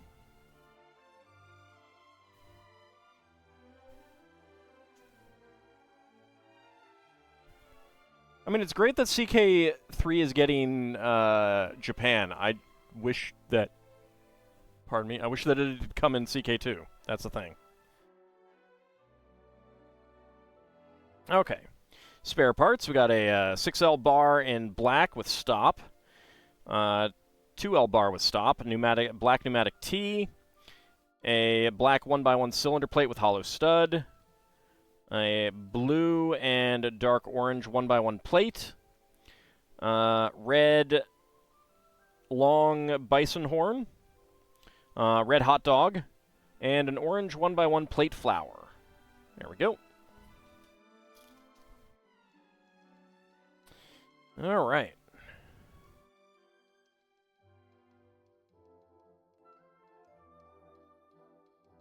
The game that must not be named. If you mean CK3, you can name it. I don't hate the game. It's just not for me. Alright, so bag number 8 will be next, but that is going to be waiting until next time. Got our minifigs. Let's just put them on here for now. And move this to the back, because it is time for some minifigs. Alright, let's see. First up, we've got our Series 13. We are still missing one minifig.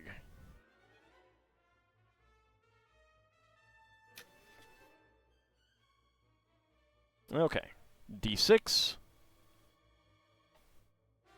6, there's only 2 left here. We're gonna wait on that. 3, alright, so now we're going into the middle. 2, 3, 4, 5, 6, 7, 8, 9, 10, 11, 12. Alright, perfect for a D12. 9, 1, 2, 3, 4, 5, 6, 7, 8, 9.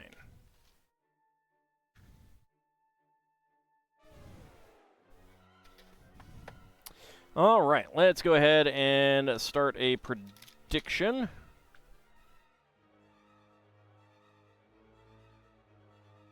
Can all guess what is inside the minifig pack? Get your predictions in. Let's go ahead and roll my D20.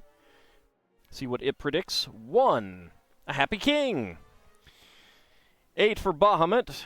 That would be the Egyptian warrior. That would be really cool to get. 11 for Nadaroge Eye. That would be the fencer. That is the one that we need. Roll that beautiful bean footage. Exactly. I enjoyed those ads. Is this moved up a little bit? No, it hasn't really.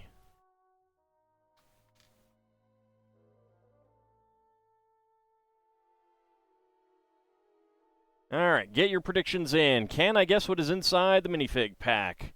Got about a minute to go. I suppose I should get my timer all ready.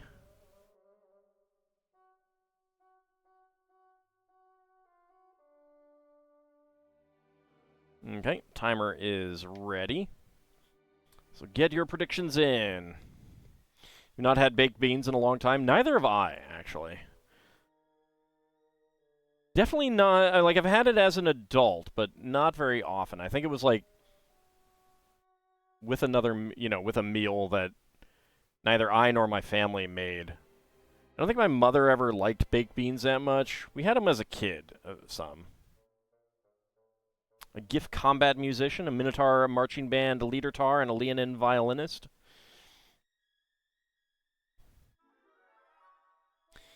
All right. 19 seconds remaining to get your predictions in. Can I guess what is inside the minifig pack?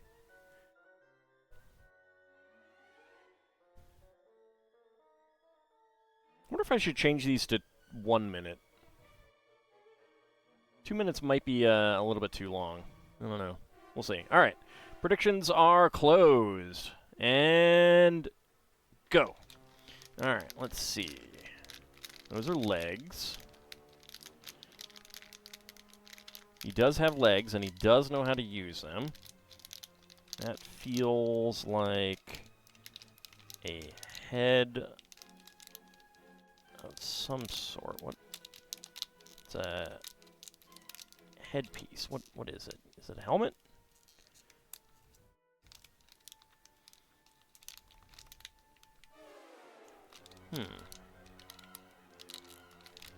I don't know.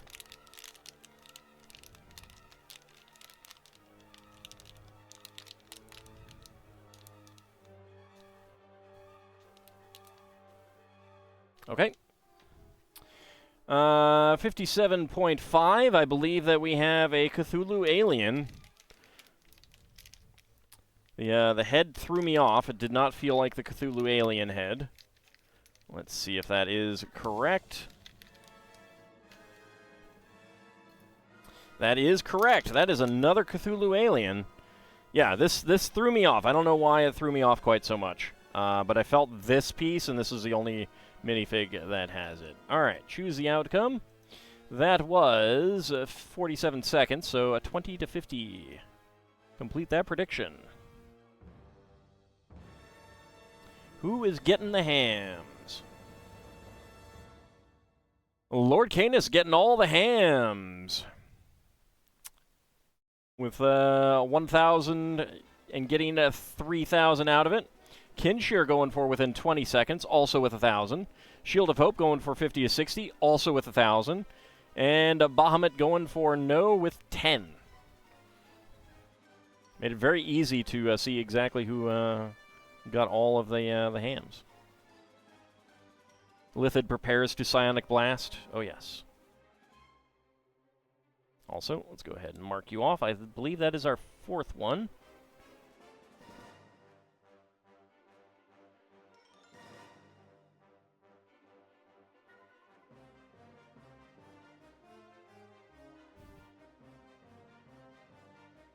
See, they can be, being green rather than mauve, they can be, like, sickly Lithids. All right. So that is Series 13. Still working on that one, because we have not gotten the last minifig that we need. Then, on to Series 10, which does have a very tiny chance of it getting a Mr. Gold. We are not going to get Mr. Gold, though.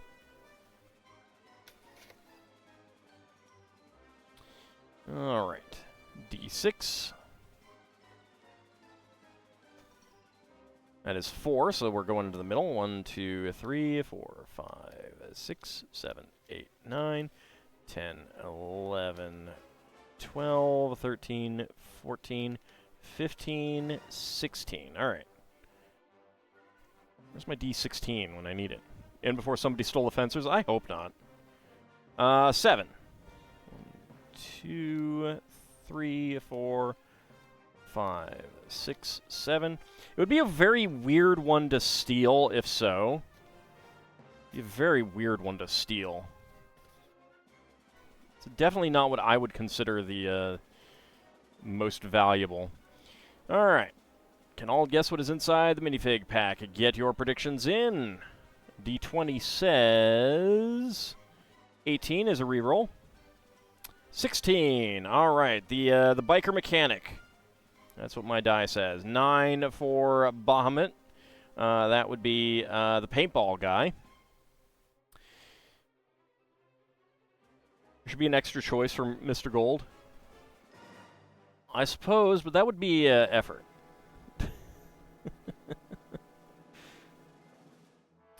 But yeah, so like looking at this again, like I would say that the king should be more valuable. The snake charmer, the Egyptian soldier, especially, because I think the rapier had been around for a bit. The fencing helmet, not so much.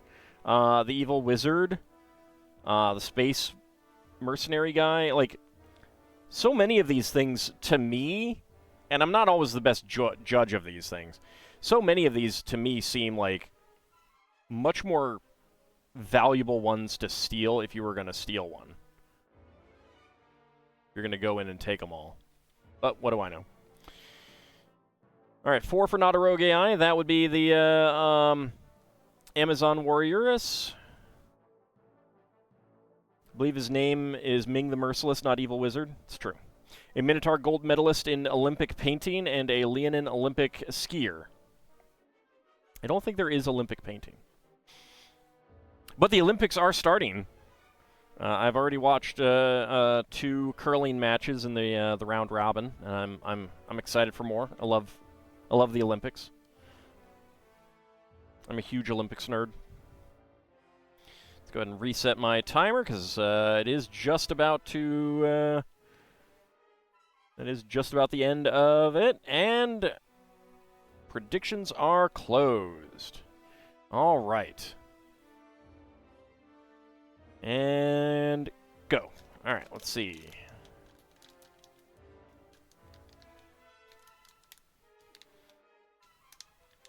All right, I got some hair. Kind of hair. Is that parted in the middle? Yes, it is. All right. 18.61. It is the Amazon. Not a rogue AI. Got it.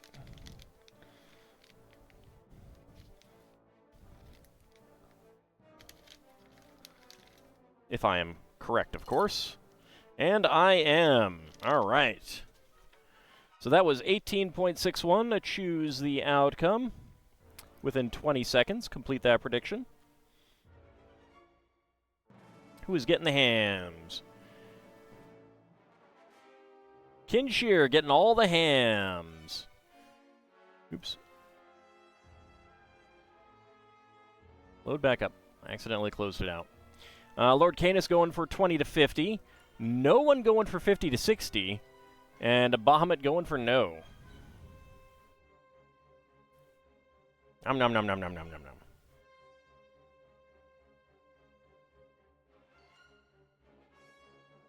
No back printing, which is disappointing, but this is a great fig anyway. Only one side face printing, but that's easy to change. I believe that's... Is that black? I guess that is black. I was thinking it was dark brown, maybe. No, it's black. Bronze or gold-tipped spear, which is also cool.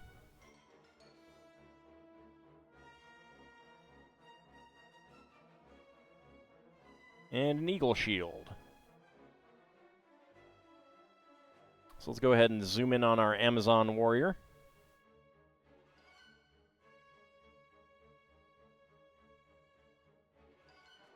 There we go. I love that shield. That is a very cool shield. Nice torso and legs as well. No back printing. But great torso and legs. Very Greek.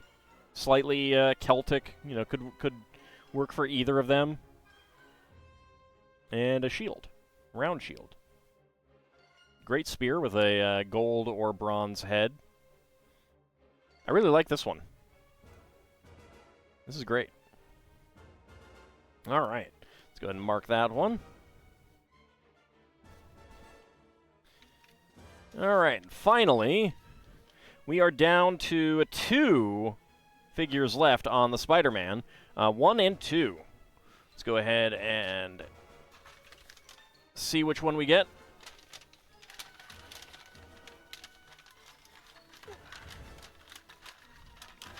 Gotta shake up the 2. Gotta shake up the 2. There we go.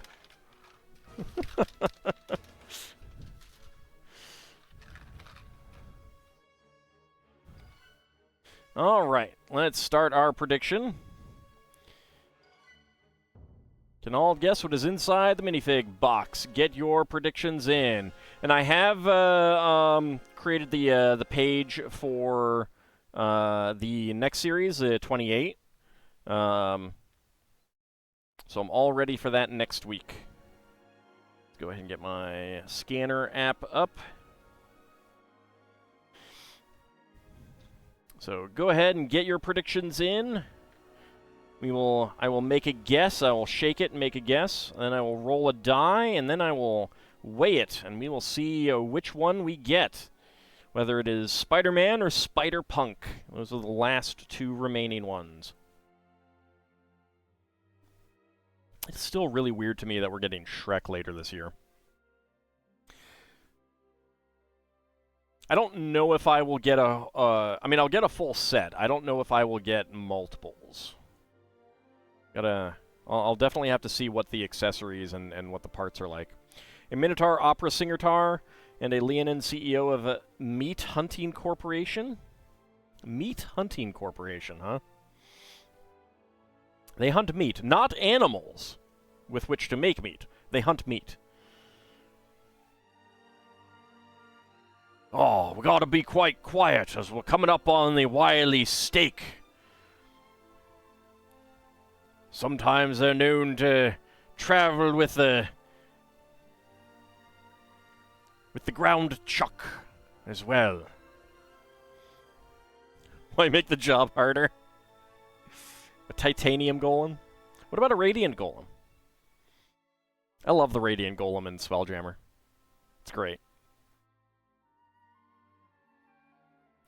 Your brain said to write it that way, you just followed? That's fair. Alright, predictions are now closed. Alright, let's see.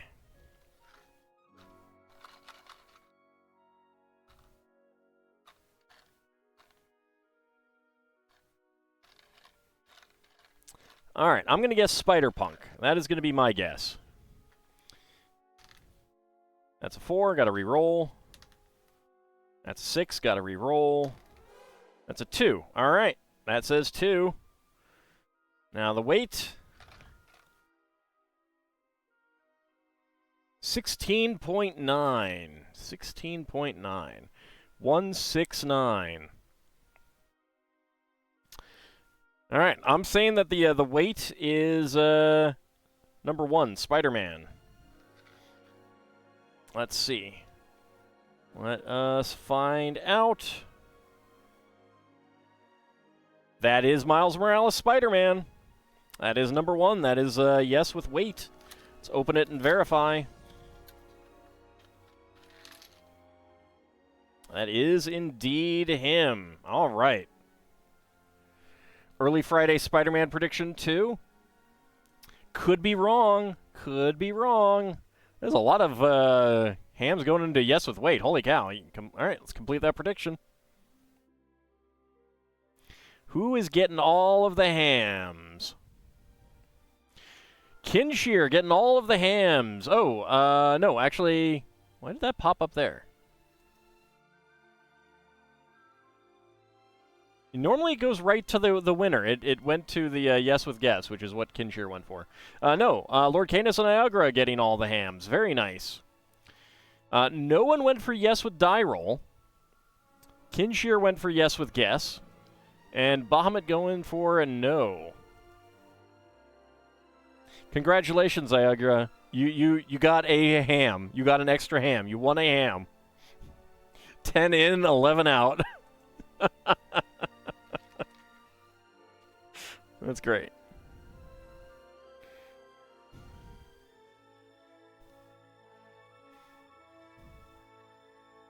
A whole ham, I know.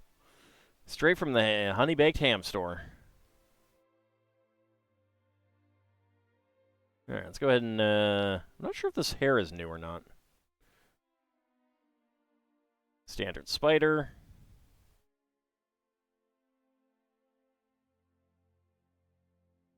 All right, let's go ahead and zoom in on him. Then I'll pop off his head. Have a good night, Bahamut. We'll be wrapping up in just a minute as well. So there we go. There is his outfit. Got some arm printing. Very subdued leg printing.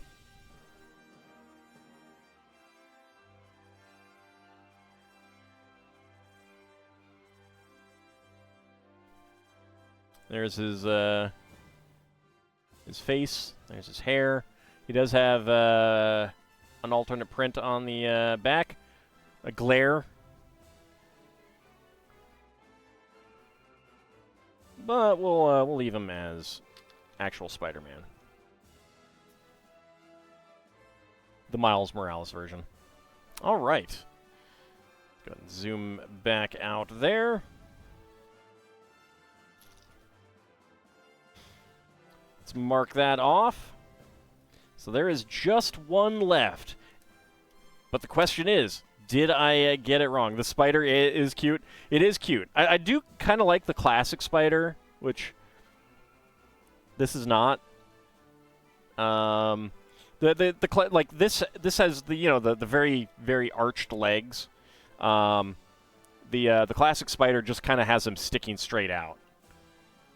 But the classic spider does have a clip on the front, so you can have the spider wander around with a knife or something, or a sword, which is always fun. You know, if you want to see a spider wielding a sword, which I'm sure you all do, right? What would be cooler than seeing a spider in real life wielding a sword? All right, so